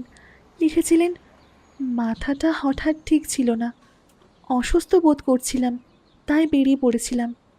সেটাই নিমার কাকুর সঙ্গে শেষ যোগাযোগ আমাদের। ব্যোমকেশ উঠে মিতাকে নমস্কার করে বলল, আপনাকে অনেক ধন্যবাদ। বেলেঘাটার গলিতে বেরিয়ে আমরা হাঁটতে লাগলাম। সন্ধে হয়ে এসেছে, দোকানে দোকানে আলো জ্বলছে। আমি বললাম, নিমাইবাবু ভবানী শঙ্করের ঘরে বসে কি দেখেছিলেন? সেটাই প্রশ্ন। মানে তুমি মনে করছো ঘরে কিছু একটা ছিল, কোনো প্রমাণ? হতে পারে, অথবা এমন কিছু যেটা দেখে নিমাই সেন বুঝতে পেরেছিলেন ভবানী শঙ্করের মৃত্যু স্বাভাবিক নয়, অথবা এমন কিছু পেয়েছিলেন যেটা তাকে চমকে দিয়েছিল। তাহলে নিমাইবাবু জানতেন, ভবানী শঙ্করের মৃত্যুর পর থেকেই জানতেন এটা হরিপদর কাজ। জানতেন বলেই রাতে ঘুমোতে পারতেন না। জানতেন বলেই নীলাম্বরকে বলে রেখেছিলেন। জানতেন বলেই মরার আগে চাবিটা মুঠোয় ধরে রেখেছিলেন। কিন্তু চাবিটা কিসের? আর চিঠিটা? ভবানী শঙ্করের কাছেও তো চিঠি এসেছিল, আর নিমাইবাবুর কাছেও। ব্যোমকেশ নীরবে হাঁটতে লাগলো, কিছু একটা ভাবছে। আমি মিতার বলার কথাগুলো নিজের মনে নাড়াচাড়া করছিলাম। হঠাৎ চমকে উঠলাম। প্রতাপ সেনগুপ্ত, ভবানী শঙ্করের বাড়িতেও সে, নিমাইবাবুর বাড়িতেও সে, একই ডাক্তার। বাড়িতে ফিরতে ফিরতে অন্ধকার নেমে এলো। পরদিন সকালে উঠেই ব্যোমকেশ বলল, প্রতাপ সেনগুপ্তকে খুঁজতে হবে আজই। আমি চায়ের কাপটা রেখে বললাম, ঠিকানা? রাখাল দিয়েছে, উত্তর কলকাতায়, চলো। রাখাল আগের রাতে টেলিফোনে ডাক্তারের ঠিকানা জোগাড় করে দিয়েছিল। কুন্তল ঘোষের কাছ থেকে অবশ্য নয়, পাড়ার অন্য একজনের কাছ থেকে। ঠিকানাটা শুনে আমার মনে হয়েছিল এর পরের কাজটা সহজ হবে। ডাক্তারের কাছে যাব, কথা বলবো, সবটা জানবো। আমার অনুমানে একটু ভুল হয়েছিল। উত্তর কলকাতার গলি, পুরনো বাড়ি, সরু রাস্তা। ডক্টর প্রতাপ সেনগুপ্তের ফ্ল্যাট দোতলায়। সিঁড়ি দিয়ে উঠলাম। দরজায় কড়া নাড়লাম, কিন্তু সাড়া নেই। আবার নাড়লাম, কোনো উত্তর নেই। ব্যোমকেশ দরজার হাতল ধরল, ঠেলল, কিন্তু নড়ল না। ভেতর থেকে বন্ধ। তালা নেই বাইরে, আমি দেখলাম। নিচে নেমে পাড়ার দু একজনকে ডাকলাম। ব্যোমকেশ বলল, পুলিশ ডাকার দরকার নেই এখনই, দরজা খোলা যাবে। দরজা ভাঙা হলো। ভেতরে ঢুকলাম। ঘর এলোমেলো, দেখলেই বোঝা যায় কেউ তাড়াহুড়ো করে কিছু গুছিয়েছে। জামা কাপড় কিছু নেই আলমারিতে। বালিশের ওপর থেকে চাদর নেমে গেছে মেঝেতে। টেবিলে একটা চায়ের কাপ, ঠান্ডা কিন্তু শুকায়নি। কাল রাতের চা। ডাক্তার নেই, কিন্তু গেছেন কখন, কোথায় গেছেন? আর বন্ধ ঘর থেকে বেরিয়েছেন কোন পথে? আমি ঘর দেখছিলাম। ব্যোমকেশ টেবিলের কাছে গেল। একটা প্রেসক্রিপশন প্যাড পড়ে আছে। উল্টে দেখল, শেষ প্রেসক্রিপশনটা ছেঁড়া। মানে লেখা হয়েছিল নিয়ে যাওয়া হয়েছে, কিন্তু তার নিচের পাতায় চাপ পড়েছে কলমের। ব্যোমকেশ পকেট থেকে একটা পেন্সিল বের করল, হালকা হাতে ঘষল কাগজের ওপর। ফুটে উঠল ডিগক্সি। আমি দেখলাম সেটা। এটা নিমাইবাবুর জন্য লেখা হয়েছিল সম্ভবত, অথবা নিজের রেফারেন্সের জন্য। কিন্তু এই নামটা এই ঘরে আছে, এটুকুই এখন যথেষ্ট। ফিরে এলাম বাড়িতে। বিকেলে সুবিমলের ফোন এলো, পোস্টমর্টেমের রেজাল্ট এসে গেছে। ব্যোমকেশ ফোনে শুনল, আমি পাশে দাঁড়িয়ে। ফোন রাখতেই ওর ঠোঁটে মৃদু হাসি ফুটে উঠল। ডিগক্সিন। একটা কথাতেই সব পরিষ্কার হয়ে গেল। আমি বললাম, মানে সবটাই নিশ্চিত এখন? হ্যাঁ, তা বলতে পারো। নিমাইবাবুর শরীরে ডিগক্সিনের মাত্রা স্বাভাবিকের চেয়ে অনেক বেশি। এই ওষুধ ইঞ্জেকশনে দিলে দ্রুত কাজ করে, হৃদস্পন্দন এলোমেলো হয়ে যায়, তারপর হার্ট ফেল। দেখতে যে কোনো স্বাভাবিক হার্টের রোগের মতোই, পোস্টমর্টম না হলে কেউ বুঝবে না। আর প্রতাপ সেনগুপ্ত সেই ইঞ্জেকশন দিয়েছিল। সে ইঞ্জেকশন দিয়েছিল কিনা জানি না, তবে ডেথ সার্টিফিকেট এবারেও সে লিখেছিল। মানে হরিপদ কোথাও কোনো ফাঁক রাখতে চায়নি। তবে নিমাই সেনের ক্ষেত্রে একাধিক অসঙ্গতি তার ছেলেকে ভাবিয়েছে বলেই কেসটা আমাদের কাছ অবধি এসেছে। ওই ডাক্তার পালিয়েছে কিনা জানি না, নাকি তাকে সরানো হয়েছে বলতে পারবো না, দুটোই সম্ভব। আপাতত সবিমলকে বলেছি এই ডাক্তারের পুরনো সমস্ত খবর নিতে, কিছু না কিছু নিশ্চয়ই পাওয়া যাবে। আমি একটু চুপ করে বসে রইলাম। সত্যি কথা বলতে গেলে সেই মুহূর্তে আমার ভেতরে একটা অস্বস্তি ছিল, যেটা প্রকাশ করিনি। একজন ডাক্তার উধাও হয়েছেন, নীলাম্বরের দোকানের শাটারে হুমকি চিঠি এসেছে, রাখালকে গলিতে আটকানোর চেষ্টা হয়েছে। হরিপদ মল্লিক জানে কেউ সবকটা সূত্র খুঁজছে। লোকটা খুনি, তবে ঠান্ডা মাথার খুনি। একের পর এক খুন করেছে, বেশিরভাগ ক্ষেত্রেই কোনো ছাপ পর্যন্ত রাখেনি। এই প্রকৃতি ভয়ানক। আমি বললাম, তাহলে এখন? কুন্তল ঘোষ। রাখালকে ফোন করলাম, বললাম আমরা আসছি, তাকে সাথে নিয়ে কুন্তল ঘোষের বাড়িতে যাব। রাখাল একটু ইতস্তত করলো। কুন্তল বাবু কিন্তু বেশ ভালো মানুষ, মানে পাড়ায় সবার সাথে ভালো মনেই মেশেন। মাত্র 8 বছর হলো এখানে এসেছেন, এরই মধ্যে প্রতিবেশীরা সবাই ওনাকে একটু পছন্দই করে বলতে পারেন। আপনি চিন্তা করবেন না, আমরা শুধু একটু কথা বলতেই যাচ্ছি। শ্যামবাজারে পৌঁছলাম বিকেলে। রাখাল বাড়ির সামনে দাঁড়িয়েছিল। পাশের বাড়িটা দেখালো, একটু বড়, দোতলা, সামনে ছোট্ট বাগান। কুন্তল ঘোষ দরজা খুললেন। বয়স 50-এর কাছে, মাঝারি উচ্চতা, পরিপাটি চেহারা, মুখে একটা মসৃণ ভদ্রতা। আরে রাখাল, এসো এসো। এনারা আমার পরিচিত, বাবার ব্যাপারে তোমার সাথে একটু কথা বলতে চাইছেন। অবশ্যই অবশ্যই, ভেতরে এসো, আপনারাও আসুন। ভেতরে ঢুকলাম। বসার ঘরটা সাজানো গোছানো, সোফা, সেন্টার টেবিল, দেওয়ালে কিছু ছবি। আমি বসতে বসতে ছবিগুলোয় চোখ বোলালাম। একটা পারিবারিক ছবি, একটা ল্যান্ডস্কেপ। তারপর একটা ছবিতে চোখ আটকালো। দেওয়ালের একটু কোণের দিকে ছোট ফ্রেমে একটা হলঘর, স্যুটটাই পরা অনেক মানুষ, সামনে ব্যানার, কোনো ব্যবসায়িক সেমিনার বা সম্মেলনের ছবি। এই ধরনের ছবি অনেক বাড়িতেই থাকে নিজের গুরুত্ব প্রমাণ করার জন্য, কিন্তু ছবিটায় একটু বেশি সময় তাকালাম। সামনের সারিতে দাঁড়ানো একটি মুখ, চওড়া কাঁধ, গোলাকার মাথা, পাশের মানুষটার চেয়ে 1 মাথা লম্বা। হাসছে, কিন্তু হাসিটা চোখে নেই। চোখ দুটো ক্যামেরার দিকে সরাসরি তাকানো, স্থির। সুবিমল যে ছবিটা দিয়েছিল সেই ছবির মুখ, হরিপদ মল্লিক, আর তার পাশে কুন্তল ঘোষ। দুজনের কাঁধের কাছাকাছি দূরত্ব, যেভাবে পরিচিত মানুষেরা দাঁড়ায়। ব্যোমকেশও দেখেছে সেটা, আমি টের পেলাম। সে কুন্তলের সাথে কথা বলতে বলতে একবার ছবিটার দিকে সামান্য তাকালো। চা এলো। কুন্তল জিজ্ঞেস করলেন, নিমাইদার ব্যাপারে কি জানতে চান বলুন? বড় দুঃখজনক ঘটনা। একদম সুস্থ একজন মানুষ হঠাৎ করে এভাবে জন্মদিনের রাতেই চলে যাবেন ভাবিনি। আপনিই তো শুনলাম ডাক্তার ডেকেছিলেন সেদিন। সত্যি এমন একটা ঘটনা ঘটে যাবে ভাবিনি। হ্যাঁ, আমি সবে ফিরে রাতের জামাটা বদলেছি, এমন সময় এই রাখালের বাড়িতে হুল্লার শব্দ শুনে তাড়াতাড়ি করে গেলাম। আমার চেনা ডাক্তার আছেন, ডেকে নিলাম। আচ্ছা, এই ডাক্তারের সাথে আপনার কতদিনের পরিচয়? বেশ কিছুদিনের। এই পাড়াতেই আসেন মাঝে মাঝে। সামনের ওষুধের দোকানে মাস 3 হলো বসছেন। তার সাথে এত তাড়াতাড়ি এত আলাপ জমে গেল? না, মানতেই হচ্ছে রাখালবাবুর কথা মিথ্যে নয়। কেন, কি কি কি বলেছে রাখাল? এই যে আপনি একজন মিশুকে মানুষ। তা বটে, তা বটে। তবে আপনারা হঠাৎ ডাক্তারবাবুর খোঁজ করছেন, কিছু কি হয়েছে? শুনলাম নিমাইদার নাকি পোস্টমর্টেম হয়েছে। ডাক্তারবাবুকে পাওয়া যাচ্ছে না। তাই নাকি? কুন্তলের ভুরু কুঁচকে উঠল। মানে অসুস্থ হলেন নাকি? হয়তো। ব্যোমকেশ বলল। তারপর উঠে দেওয়ালের কাছে ছবিটার কাছে গেল। এই ছবিটা বেশ ইন্টারেস্টিং। কবেকার বলুন তো? কুন্তলের মুখ একটু বদলালো, সামান্য। পুরনো। এই একটা ব্যবসায়িক জমায়েত। এই ধরনের অনুষ্ঠানে অনেকেই আসেন। আচ্ছা, হরিপদ মল্লিক বলে কেউ কি এই ছবিতে আছেন? ঘরে একটা নিস্তব্ধতা নামল। কুন্তল বললেন, না, এই নামে তো আমি কাউকে চিনি বলে মনে পড়ছে না। তারপরে একটু থামলেন। আসলে বললাম না, জমায়েতের ছবি, সবাইকে সেভাবে চেনা হয় না। ওই মুখ পরিচিতি যাকে বলে আর কি। এই ছবির মধ্যে এক আধজনকেই চিনতাম শুধু, তাদের সাথেও এখন আর যোগাযোগ নেই। আমি কুন্তলের হাতের দিকে তাকালাম। চায়ের কাপটা ধরে আছেন, আঙুলগুলো একটু সাদা হয়ে গেছে, মুঠোর চাপটা বেশি, হাত ঘামছে। আরও কিছুক্ষণ সাধারণ কথাবার্তার পর বেরিয়ে এলাম। রাখালকে বাড়িতে পাঠিয়ে দিলাম।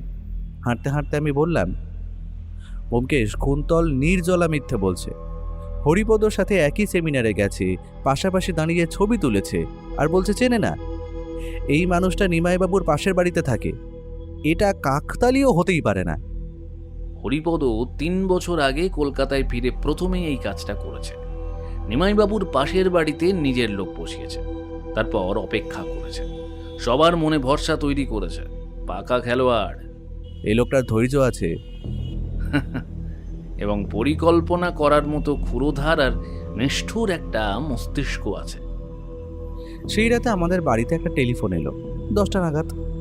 ব্যোমকেশ ফোনটা ধরল, কিছু বলল না, শুধু শুনল।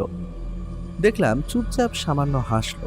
ফোন রাখার পরে বলল, খবর দেখছি ভালোই ছড়িয়েছে। কুন্তল ঘোষের বাড়িতে গিয়ে বেশ কাজ হয়েছে দেখছি। কে বলো তো? আর কি বলল? বলল, খোঁজা বন্ধ করো, যা খুঁজছো তা পাবে না। আর ঘর পরিবার বন্ধু তো সবারই আছে। ঘরের ভিতরে নিস্তব্ধতা। আমার বুকের ভেতরে একটা চাপ লাগলো। সত্যবতী আর খোকা পাশের ঘরেই আছে। আমি ব্যোমকেশের মুখের দিকে তাকালাম। মুখে কোনো ভাব নেই, কিন্তু চোখের ভেতরে কিছু একটা আছে, যেটা রাগ নয়, ভয় নয়, অন্য কিছু। ঠান্ডা, শক্ত এবং স্থির। বলছি, সত্যবতীকে তো এখনই অন্য কোথাও পাঠাতে হবে। আচ্ছা বেশ, তাই বলবো। তুমি চিন্তা করা বন্ধ করো। ব্যোমকেশ বলল, তারপরে একটু হাসলো। হাসিটা দেখে আমার রাগ হলো। রাত বিরেতে টেলিফোন করে লোকে হুমকি দিচ্ছে, আর লোকটা হাসছে। বউ ছেলে ওর নাকি আমার, তা আমি বুঝি না। আমার রাগে বিরক্তিতে ভরা মুখটা দেখে ব্যোমকেশ হেসে বলল, এটা কিন্তু আসলে ভালো খবর। তা কোন দিক থেকে ভালো খবর শুনি? হরিপদ ভয় পাচ্ছে। আমি একটু থামলাম, তারপরে বললাম, ভয় পেলে এরা আরো বিপজ্জনক হয়ে ওঠে। ব্যোমকেশ একটু চুপ করলো, তারপরে বলল, হ্যাঁ, সেটা সত্যি। কিন্তু আরো একটা জিনিস সত্যি, ভয় পেলে মানুষ ভুল করে। হরিপদ এতদিন ঠান্ডা মাথায় কাজ করেছে। 18 বছরে 3টে খুন করেছে, কেউ টের পায়নি। কিন্তু এখন সে জানতে পেরেছে বাইরের কেউ সব কটা সূত্র খুঁজছে, জোড়া দিতে চাইছে। আর আমার নাম জানতে পেরে সে আরো ঘাবড়েছে, কারণ আমার নিজেরও উপরতলায় যোগাযোগ কম নেই অজিত। সেই চাপে লোকটা নিশ্চয়ই এমন কিছু করবে যেটা করার কথা নয়। যেমন আমাদের বাড়িতে টেলিফোন করা। ঠিক, এটাই ভুল। এই টেলিফোন থেকে চাইলে নাম্বার ট্রেস করার চেষ্টা করা যায়। পাবলিক বুথ থেকে ফোন করলে ওই এলাকাটা বোঝা যাবে, এমনকি অন্য কোনো সূত্রও পাওয়া যেতে পারে। ঠান্ডা মাথায় থাকলে ওর মতো বোর খাওয়া লোক এই কাজ করতো না। আমি জানলার দিকে তাকালাম। বাইরে রাতের কলকাতা। মনে মনে ভাবলাম, ব্যোমকেশ হয়তো ঠিকই বলেছে, হরিপদ চাপে পড়েছে। কিন্তু চাপে পড়া মানুষের হাতে যদি অস্ত্র থাকে, ক্ষমতা থাকে, টাকা থাকে, তাহলে সে ভুল করুক বা না করুক, বিপদ আছেই। আর আমাদের হাতে এখনো পর্যন্ত কি আছে? একটা পোস্টমর্টেম রিপোর্ট, একজন উধাও ডাক্তার, একজন মিথ্যেবাদী প্রতিবেশী, একজন বৃদ্ধের 18 বছরের পুরনো স্মৃতি, আর একটা হুমকির বার্তা। আদালতে কোনোটাই যথেষ্ট নয়। ব্যোমকেশ, প্রমাণ চাই, শক্ত প্রমাণ চাই। চাই। সেটা পাওয়ার একটাই রাস্তা, প্রতাপ সেনগুপ্তকে খুঁজে বের করা, অথবা কুন্তল ঘোষকে ভাঙা, অথবা হরিপদ নিজে আরেকটা ভুল করুক, সেই অপেক্ষায় থাকা। ঘরে আলো জ্বলছিল, বাইরে ঠান্ডা। সেই রাতে আমার ঘুম হলো না। মরিয়া চোট খাওয়া মানুষ কখন কি করে সেটা আগে থেকে বলা যায় না। পরদিন সকালে উঠে দেখি ব্যোমকেশ চায়ের কাপ হাতে জানলার ধারে বসে আছে, বাইরে তাকিয়ে। চোখ বাইরে, কিন্তু মাথা আর মন অন্য কোথাও। এই ভঙ্গিটা আমি চিনি। রান্নাঘর থেকে সত্যবতীর গলা শব্দ ভেসে আসছিল। খোকা কিছু একটা নিয়ে বায়না করছে, সত্যবতী শান্ত গলায় বোঝাচ্ছে। সংসারের এই স্বাভাবিক শব্দগুলো সেই মুহূর্তে একটু অদ্ভুত লাগছিল। বাইরে কোথাও একটা লোক আছে যে আমাদের বাড়িতে রাত বিরেতে ফোন করে হুমকি দেয়, আর এখানে খোকাকে নিষ্পাপ আনন্দেই না লুচি চাইছে। সত্যবতী চা নিয়ে এলো, আমায় দিল, তারপর ব্যোমকেশের দিকে তাকালো। কিছু বলল না, শুধু একটু দাঁড়িয়ে রইল। ব্যোমকেশ এবার ঘুরে তাকালো, বলল, কিছু বলবে? না, সত্যবতী বলল, তারপরে একটু থামল।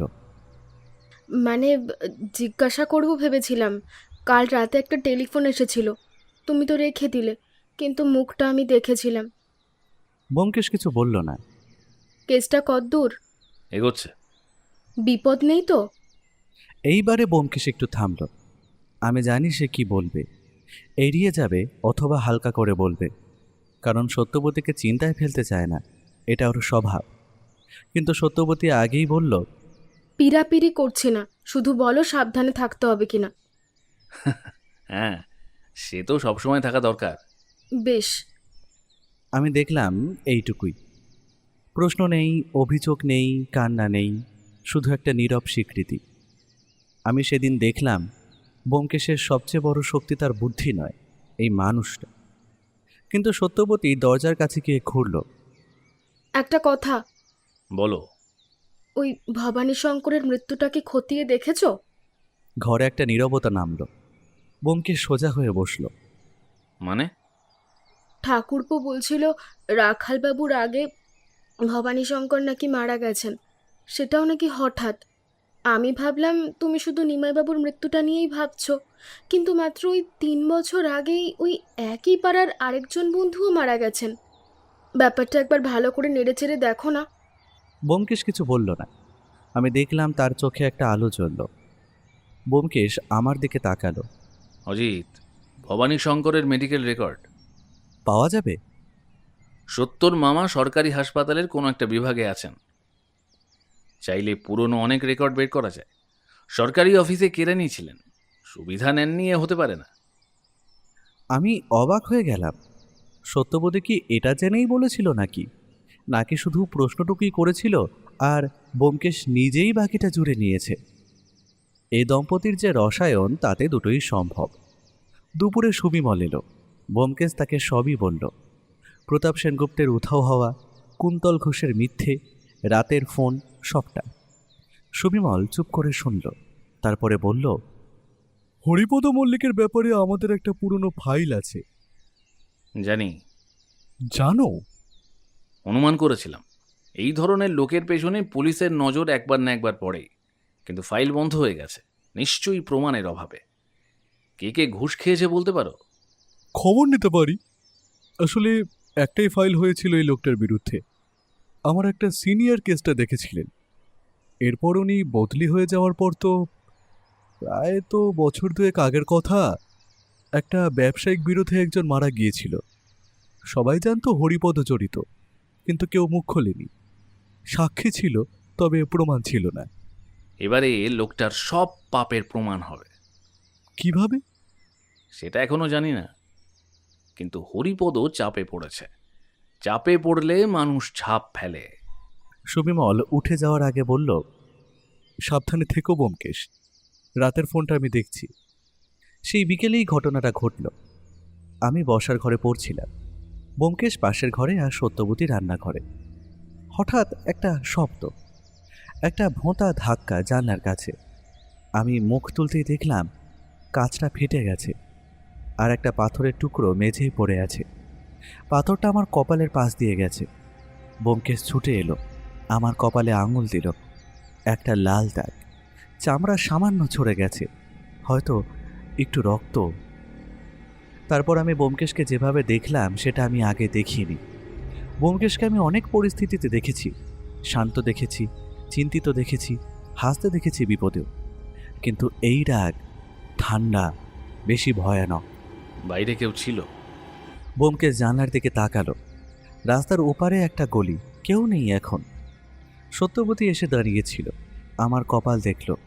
ওর মুখখানা শক্ত হয়ে গেল। তাড়াতাড়ি বরফ এনে দিল একটা রুমালে বেঁধে। আমি সেটা কপালে চেপে ধরে হাসলাম। ঠাকুরপো, তুমি ঠিক আছো তো ভাই? আরে হ্যাঁ হ্যাঁ, দিব্যি আছি। বিশ্বাস করো বৌঠান, সত্যি বলছি। কেউ আমাকে লক্ষ্য করে গুলি করেনি তোমার কর্তার মতো, সামান্য ঢিলই মেরেছে। বৌঠান ব্যোমকেশের দিকে তাকালো। ব্যোমকেশ চুপ করে উঠে চলে গেল।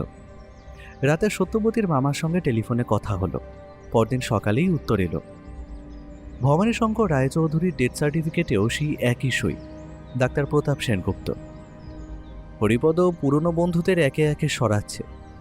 যারা সেই রাতের কথা জানে, যারা সাক্ষী হতে পারে, নিমাই, ভবানী শঙ্কর, আর একজন বাকি নীলাম্বর। কিন্তু নীলাম্বর এখনও বেঁচে আছেন, দোকান চালাচ্ছেন। হরিপদ তাকে ছেড়ে রাখছে কেন? এটাই প্রশ্ন। কারণ নীলাম্বর কিছু জানেন না, অথবা হরিপদ নীলাম্বরকে দিয়ে কিছু কাজ করাচ্ছে। অথবা ভবানী আর নিমাইবাবুর কাছে এমন কিছু ছিল যেটা নীলাম্বরের কাছে নেই। সেই টাকার কথাটা মনে আছে অজিত? ঘরে একটা নিস্তব্ধতা নামল।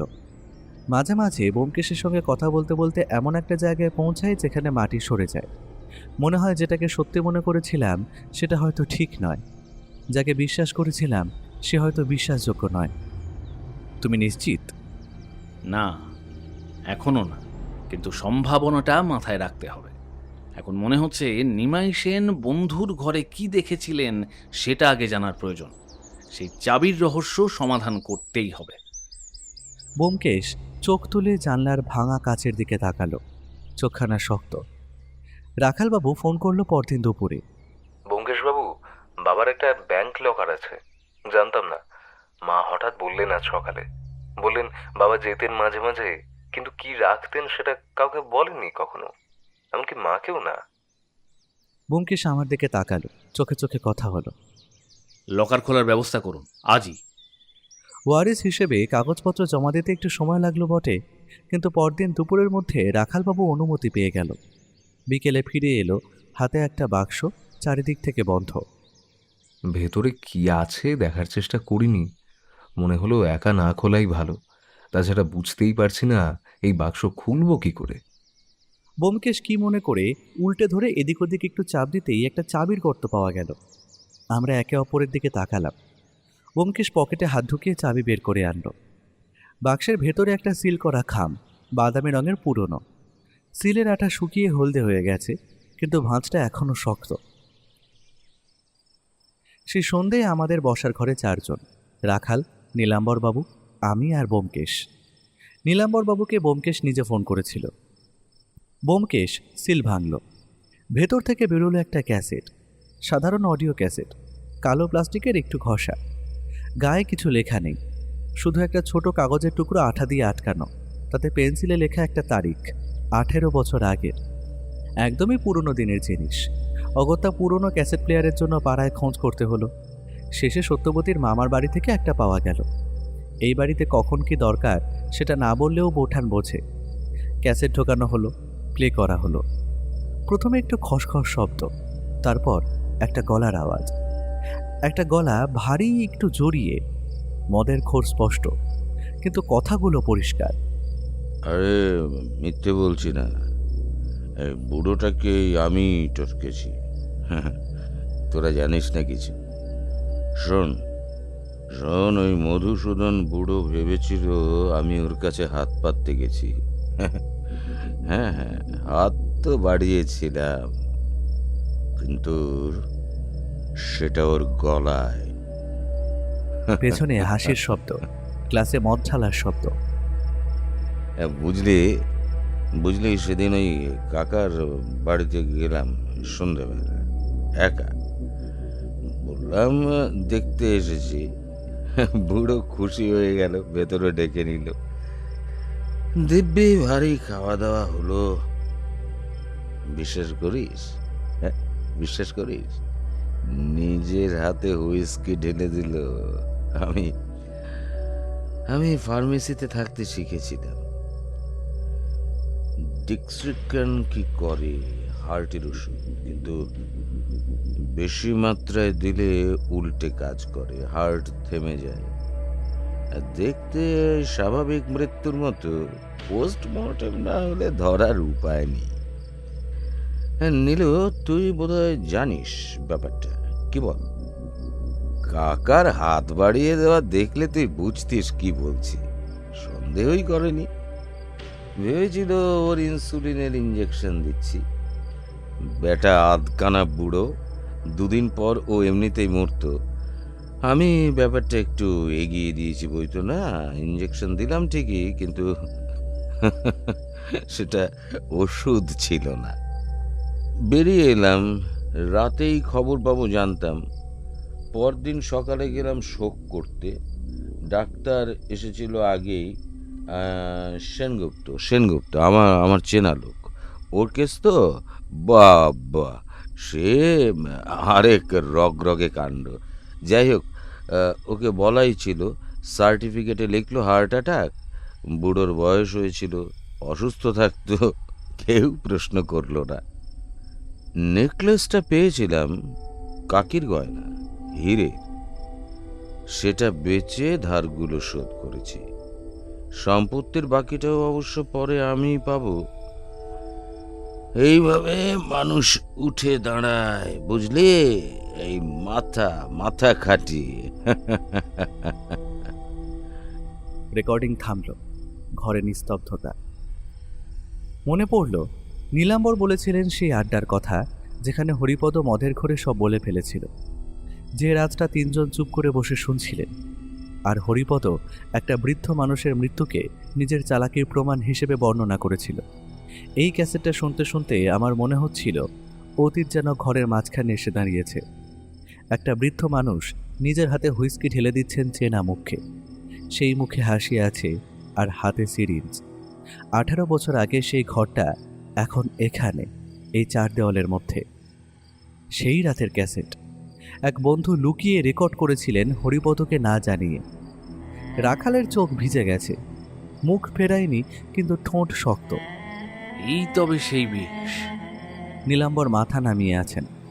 বয়স্ক মানুষটার হাত দুটো কোলের ওপরে, তবে নড়ছে না। আমি ব্যোমকেশের দিকে তাকালাম।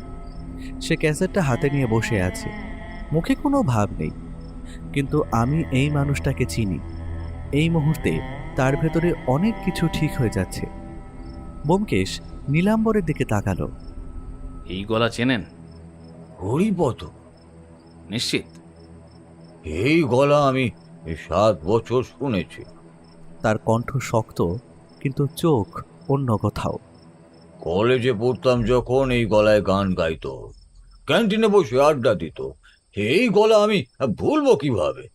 সেই রাতে আপনারা 3 জন ছিলেন, আপনি, নিমাইবাবু, ভবানী শঙ্করবাবু। হরিপদ মদের ঘোরে সব বলেছিল। আপনাদের মধ্যে একজন রেকর্ড করেছিলেন। ভবানী? জানতেন? সেদিন রাতে না, পরে আমাকে বলেছিল। তবে নিমাই জানতো কিনা বলতে পারবো না। বলেছিল এটা আমার কাছে থাকবে, দরকার হলে কাজে লাগবে। আমি বলেছিলাম নষ্ট করে দিতে, কারণ আমি সেই মুহূর্তে ভয় পেয়েছিলাম। রাখাল মুখ তুলল, গলা ধরে এসেছে। বাবাও তো জানতো এটা বিপজ্জনক, তবে কি জন্য এনেছিল ঘরে এই পাপ? কেন? রাখালবাবু, শেষ 3 বছরে আপনার বাবা কোনো ব্যবসা শুরু করেছিলেন কি? হ্যাঁ, সে এক হুজুগ বটে, তবে মাসে মাসে মোটা মুনাফা হতো বলে আমরাও কিছু বলতে পারিনি। মাঝে মাঝে মনে হতো সেই চিন্তাতেই সুস্থ মানুষটা হঠাৎ এভাবে চলে গেল কিনা। কিসের ব্যবসা জানেন? না, বাবা কোনোদিন খোলাখুলি কিছু আলোচনা করতেন না। ঘরে যে চোর ঢুকেছিল সে এটাই খুঁজছিল। জিনিসটা নিমাইবাবু ব্যাংকের লকারে রেখেছিলেন এত বছর ধরে। ঘরে চোর ঢুকেছিল কিন্তু পায়নি, কারণ ঘরে ছিল না। মানুষটা জানতেন তুরুপের তাস কোথায় রাখতে হয়। নীলাম্বর চেয়ার ছেড়ে উঠতে গেলেন। ব্যোমকেশ হঠাৎ বলল, দাঁড়ান নিরম্বরবাবু। বৃদ্ধ তাকালেন। আদালতে আপনার সাক্ষ্য লাগবে। এই ক্যাসেটের গলা হরিপদের, এটা আপনি ছাড়া আর কেউ নিশ্চিত করতে পারবেন না। ফরেনসিক বিশেষজ্ঞ আসবেন, কিন্তু তাদের সময় লাগবে। আপনি 7 বছরের চেনা গলা শুনেছেন, সেই রাতে ওই ঘরেও ছিলেন। আপনার সাক্ষ্য এই মামলার মেরুদণ্ড। ব্যোমকেশ সরাসরি বলল, হরিপদ ছাড়বে না। না, ছাড়বে না। কিন্তু আপনি সাক্ষ্য না দিলেও ছাড়বে না। ভবানী শঙ্করের হার্ট দুর্বল ছিল, তবু হরিপদ অপেক্ষা করেনি। অবশ্য তার কারণ ছিল, কিন্তু নিমাইবাবুর মৃত্যুর পর কেসটা আমার হাতে আসায় তার হিসেব ওলটপালট হয়ে গেছে। সে এখন খোঁচা খাওয়া বাঘ। আঘাত সে একটা আনবে। চুপ করে থাকলে নিরাপদ থাকবেন, এই হিসেব এখন আর মেলে না। নীলাম্বর মাথা নাড়লেন, চোখখানা একটু বন্ধ করলেন, তারপরে বললেন, আচ্ছা। নীলাম্বর বিদায় নিলেন। রাখালকে ব্যোমকেশ বলল বাড়ি ফেরার আগে একটু থাকতে। রাখাল বসে রইল, সে কিছু বলছিল না, ক্যাসেট প্লেয়ারটার দিকে শুধু তাকিয়েছিল। বাবা এটা জমিয়ে রেখেছিলেন, আমাকে বলেননি, মাকে বলেননি, একা বহন করেছেন। হ্যাঁ, কেন বলেননি? বললে হয়তো মানুষটাকে এভাবে চলে যেতে হতো না। রাখাল উঠল, দরজার কাছে গিয়ে থামল। ব্যোমকেশবাবু, বাবা কি এই শেষটা দেখতে পাবেন?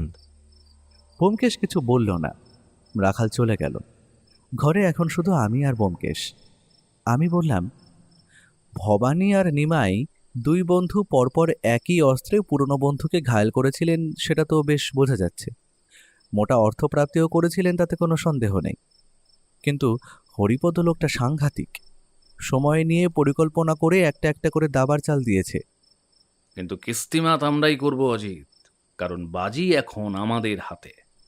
এখন কি তবে সবিমলের কাছে যাবে?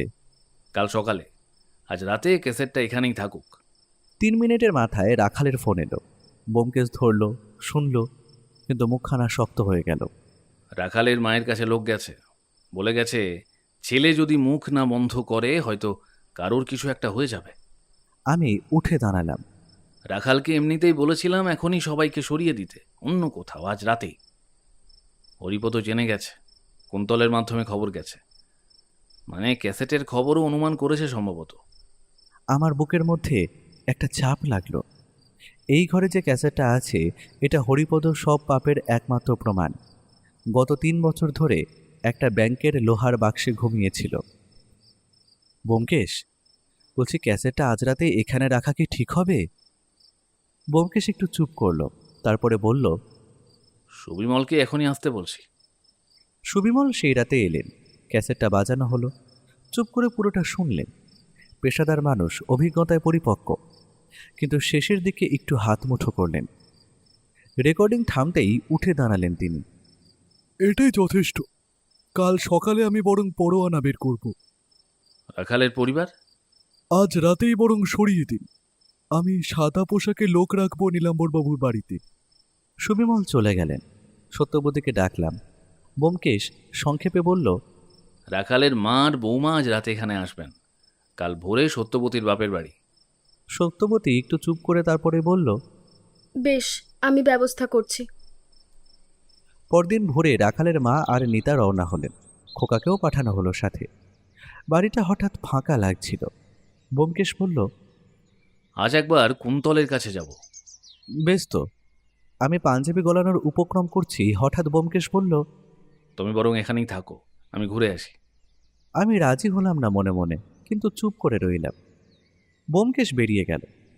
একা ঘরে বসে থাকার অভিজ্ঞতা আমার খুব একটা ভালো নয়। মানে একা থাকি, লিখি, পড়ি, সেসব ঠিক আছে, কিন্তু যখন জানি কোথাও কিছু একটা চলছে এবং আমি সেখানে নেই, তখন ঘরটা অন্যরকম লাগে। দেওয়ালগুলো যেন কাছে এসে দম বন্ধ করে চেপে ধরে। ঘড়ির কাঁটা ধীরে চলে। চা বানালাম, তবে খেতে পারলাম না। ব্যোমকেশ গেছে কুন্তলের কাছে। কুন্তল হরিপদর লোক। যে মানুষ 3টে খুনের পরিকল্পনায় অংশীদার, সে কি শুধু মুখে কথা বলবে, নাকি আগেই হরিপদকে খবর দেবে? আর হরিপদ এখন চাপে আছে। চাপে পড়া মানুষ অপ্রত্যাশিত সব কাজ করে। ঘড়িতে দেখলাম প্রায় 1.5 ঘন্টা কেটে গেছে। তারপর দরজায় শব্দ হলো। বুঝলাম ব্যোমকেশ ফিরে এসেছে। মুখ দেখেই বুঝলাম কাজ হয়েছে। তা কিভাবে ভাঙলে লোকটাকে? ব্যোমকেশ চেয়ারে বসলো, জল খেলো। গিয়ে দেখি কুন্তল উঠোনে বসে। মুখ থেকে বুঝলাম রাতে ঘুমায়নি। আমাকে দেখে সরাসরি চোখ সরিয়ে নিল। আমার মাথায় দৃশ্যটা তৈরি করছিলাম। ব্যোমকেশ বলে চলল। ভেতরে গেলাম, চা এলো। কুন্তল কথা বলছে না, আমিও না, শুধু চায়ের শব্দ। 1 মিনিট, 2 মিনিট। তারপর কুন্তল বলল, আপনি কি চান বলুন, আমি জানি কেন এসেছেন। আমি বললাম, সেমিনারের ছবিটার কথা মনে আছে? হরিপদর পাশে আপনি দাঁড়িয়ে। কুন্তল চুপ। আপনার নাতি কোথায় পড়ে? হরিপদ জানে নিশ্চয়ই। আমি থমকে গেলাম। কুন্তল এর পরেই ভাঙল, বলল, আমি জানতাম না এত দূর যাবে। হরিপদদা বলেছিল শুধু নজর রাখতে, পরে বলেছিল সাথে একজনকে নিয়ে যেতে হবে গেস্ট সাজিয়ে, তারপর আবার ফোন করে বলল একজন চেনা ডাক্তারকে ডাকতে হবে। আমি প্রথমে ভেবেছিলাম হয়তো ভয় দেখানো হবে, ইঞ্জেকশন, বিষ, এগুলো জানতাম না। বিশ্বাস করুন। বিশ্বাস করলে? পুরোটা না, কিছুটা। তবে আদালতে যা দরকার সেটা পাওয়া গেছে। কুন্তল সাক্ষ্য দিতে রাজি। শর্ত? তার পরিবারকে নিরাপদ রাখতে হবে। সবিমলকে বলেছি। আর একটা জিনিস, ডাক্তার সেনগুপ্ত কোথায় আছেন কুন্তল জানে। কোথায়? হরিপদর আরেকটা আস্তানা উত্তর পাড়ায়, সেখানে লুকিয়ে রেখেছে। কিন্তু একটা কথা কুন্তল বলল যেটা আগে জানতাম না। নিমাইবাবু ভবানী শঙ্করের ঘরেই ওই ক্যাসেটটা পেয়েছিলেন। কিভাবে? একটা বইয়ের মধ্যে লুকানো। সেটা নিয়ে সেই রাতেই বেরিয়ে গিয়েছিলেন। বন্ধুর আচমকা মৃত্যু, শেষ 2 বছরের রহস্যময় আর্থিক উন্নতি, সব একসাথে পরিষ্কার হয়ে গিয়েছিল। আচ্ছা, ভবানীবাবু তার মানে হরিপদকে ব্ল্যাকমেল করেছিলেন? হ্যাঁ, মাসে মাসে 2 বছর ধরে। হরিপদ অতিষ্ঠ হয়ে কলকাতায় ফিরল। কুন্তলের মুখে শুনলাম রমেশ নামে একজন ছিল, ভবানীর পরিচিত। সে হাঁটতে যাওয়ার সময় জোর করেই প্রতাপের চেম্বারে নিয়ে গেল। সেখানে ওই ইঞ্জেকশন। বাড়ি ফিরে ভবানী আর সহ্য করতে পারলেন না। চেয়ারে বসেই বুক চেপে ধরেছিলেন। আর নিমাই সেন? নিমাইবাবু 3 বছর ধরে সেই একই কাজ করলেন ক্যাসেট নিয়ে। হরিপদর তখন পাগল দশা, এক শনির পর আর এক শনির কবলে। তখন কুন্তলকে পাশের বাড়িতে বসালো। আর শেষে নিমাইবাবুর জন্মদিনের রাতে কুন্তলের সাথে গেস্ট হয়ে একজন এলো। কায়দা করে কড়া নেশার ওষুধ মেশানো পানীয় খাওয়ানো হলো। তারপর মদ্যবৃদ্ধকে সেই লোক বাথরুমে নিয়ে গেল। লোকে ভাবলো এক যুবক সাহায্য করছে। সেই রাতে রাখালও একটু আধটু পান করে সমবয়সীদের সাথে গল্পে মশগুল ছিল। সেও ব্যাপারটা খেয়াল করেনি। সেই বাথরুমেই ওনাকে ইঞ্জেকশন দেওয়া হয়। এমনকি ওই যুবকই নাকি নিমাইবাবুকে ঘরে পর্যন্ত চেয়ারে বসিয়ে দিয়ে এসেছিলেন। নেশার ওষুধের ঘরে বৃদ্ধ বাধা দিতে পারেনি। শুধু কিছু একটা গোলমাল হচ্ছে বুঝে ছেলেকে দেখেই পকেট থেকে কোনো মতে চাবিটা মুঠো করে বের করেছিলেন। আমি চুপ করে বসে রইলাম। নিমাইবাবু জানতেন বিপদ আসছে, জানতেন বলেই ব্যাংকের লোহার বাক্সে তুরুপের তাস আটকে রেখেছিলেন। কিন্তু শেষ রাতে শত্রু এসেছিল উৎসবের আলোয়, চেনা মুখের ছদ্মবেশে। সেই বিকেলে সবিমল পরোয়ানা নিয়ে বালিগঞ্জে গেলেন। হরিপদ নেই, পালিয়ে গেছে। কখন কোথায় কেউ বলতে পারছে না। বাড়িতে 2 জন কাজের লোক আছে। তারা বলছে ভোর রাতে গাড়ি নিয়ে বেরিয়েছে। সন্ধে নামলো। আমি জানলার কাছে বসেছিলাম। বাইরে হ্যারিসন রোডে আলো জ্বলছে। হঠাৎ রাত 10টায় দরজায় কেউ কড়া নাড়ল। আমি উঠলাম।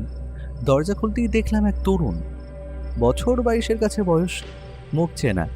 বালিগঞ্জের বাড়ির সামনে একদিন দেখেছিলাম হরিপদর পাশে, সুজন দত্ত।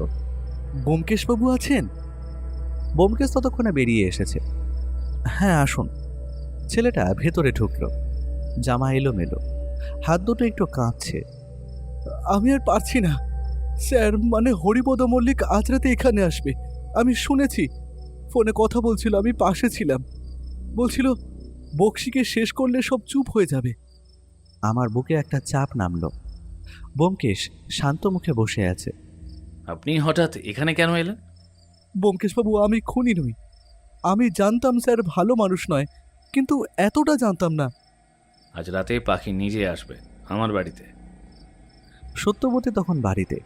বিকেলে ফিরে এসেছে বাপের বাড়ি থেকে খোকাকে রেখেই। ব্যোমকেশ ওকে ডাকলো। আজ রাতে তোমাকে পাশের বাড়িতে থাকতে হবে। সত্যবতী একটু তাকালো ব্যোমকেশের মুখের দিকে। আজ রাতে একজন আসবে এই বাড়িতে, ভালো উদ্দেশ্য নয়। সত্যবতী চুপ করে রইল কিছুক্ষণ। তুমি থাকবে? হ্যাঁ। অজিত ঠাকুরপো? আরে আমিও থাকবো।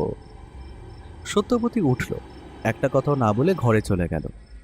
5 মিনিট পরে বেরিয়ে এলো একটা শাল গায়ে দিয়ে। দরজায় দাঁড়িয়ে ঘুরে বলল, সাবধানে থেকো। আর খোকার জন্য কালকে বাজার থেকে একটা খেলনা আনবে। আজকে তো আর যেতে পারলাম না, সে বড় কেঁদেছে। আমি দেখলাম ব্যোমকেশ দরজার দিকে তাকিয়ে আছে এক মুহূর্ত। রাত বাড়ল, 11টা, 11:30। সুজন বসার ঘরে বসে আছে, কথা বলছে না, আমিও না। ব্যোমকেশ ঘরের আলো কমিয়ে দিয়েছিল, শুধু একটা ছোট্ট ল্যাম্প চলছে পাশের ঘরে। বাইরে থেকে দেখলে মনে হবে ঘরের মধ্যে মানুষগুলো হয়তো শুয়ে পড়েছে। ব্যোমকেশ দরজার পাশে দাঁড়িয়ে নিঃশব্দে। এই অপেক্ষার মুহূর্তে ওকে দেখলে মনে হয় এ যেন অন্য কেউ, সেই পরিচিত শান্ত মানুষটা নয়, বরং এমন কেউ যে জানে ঠিক কখন স্থির থাকতে হয়। 12টা বাজল। ঘড়ির শব্দ থামতেই বাইরে একটা গাড়ির শব্দ হলো, তারপর থামল।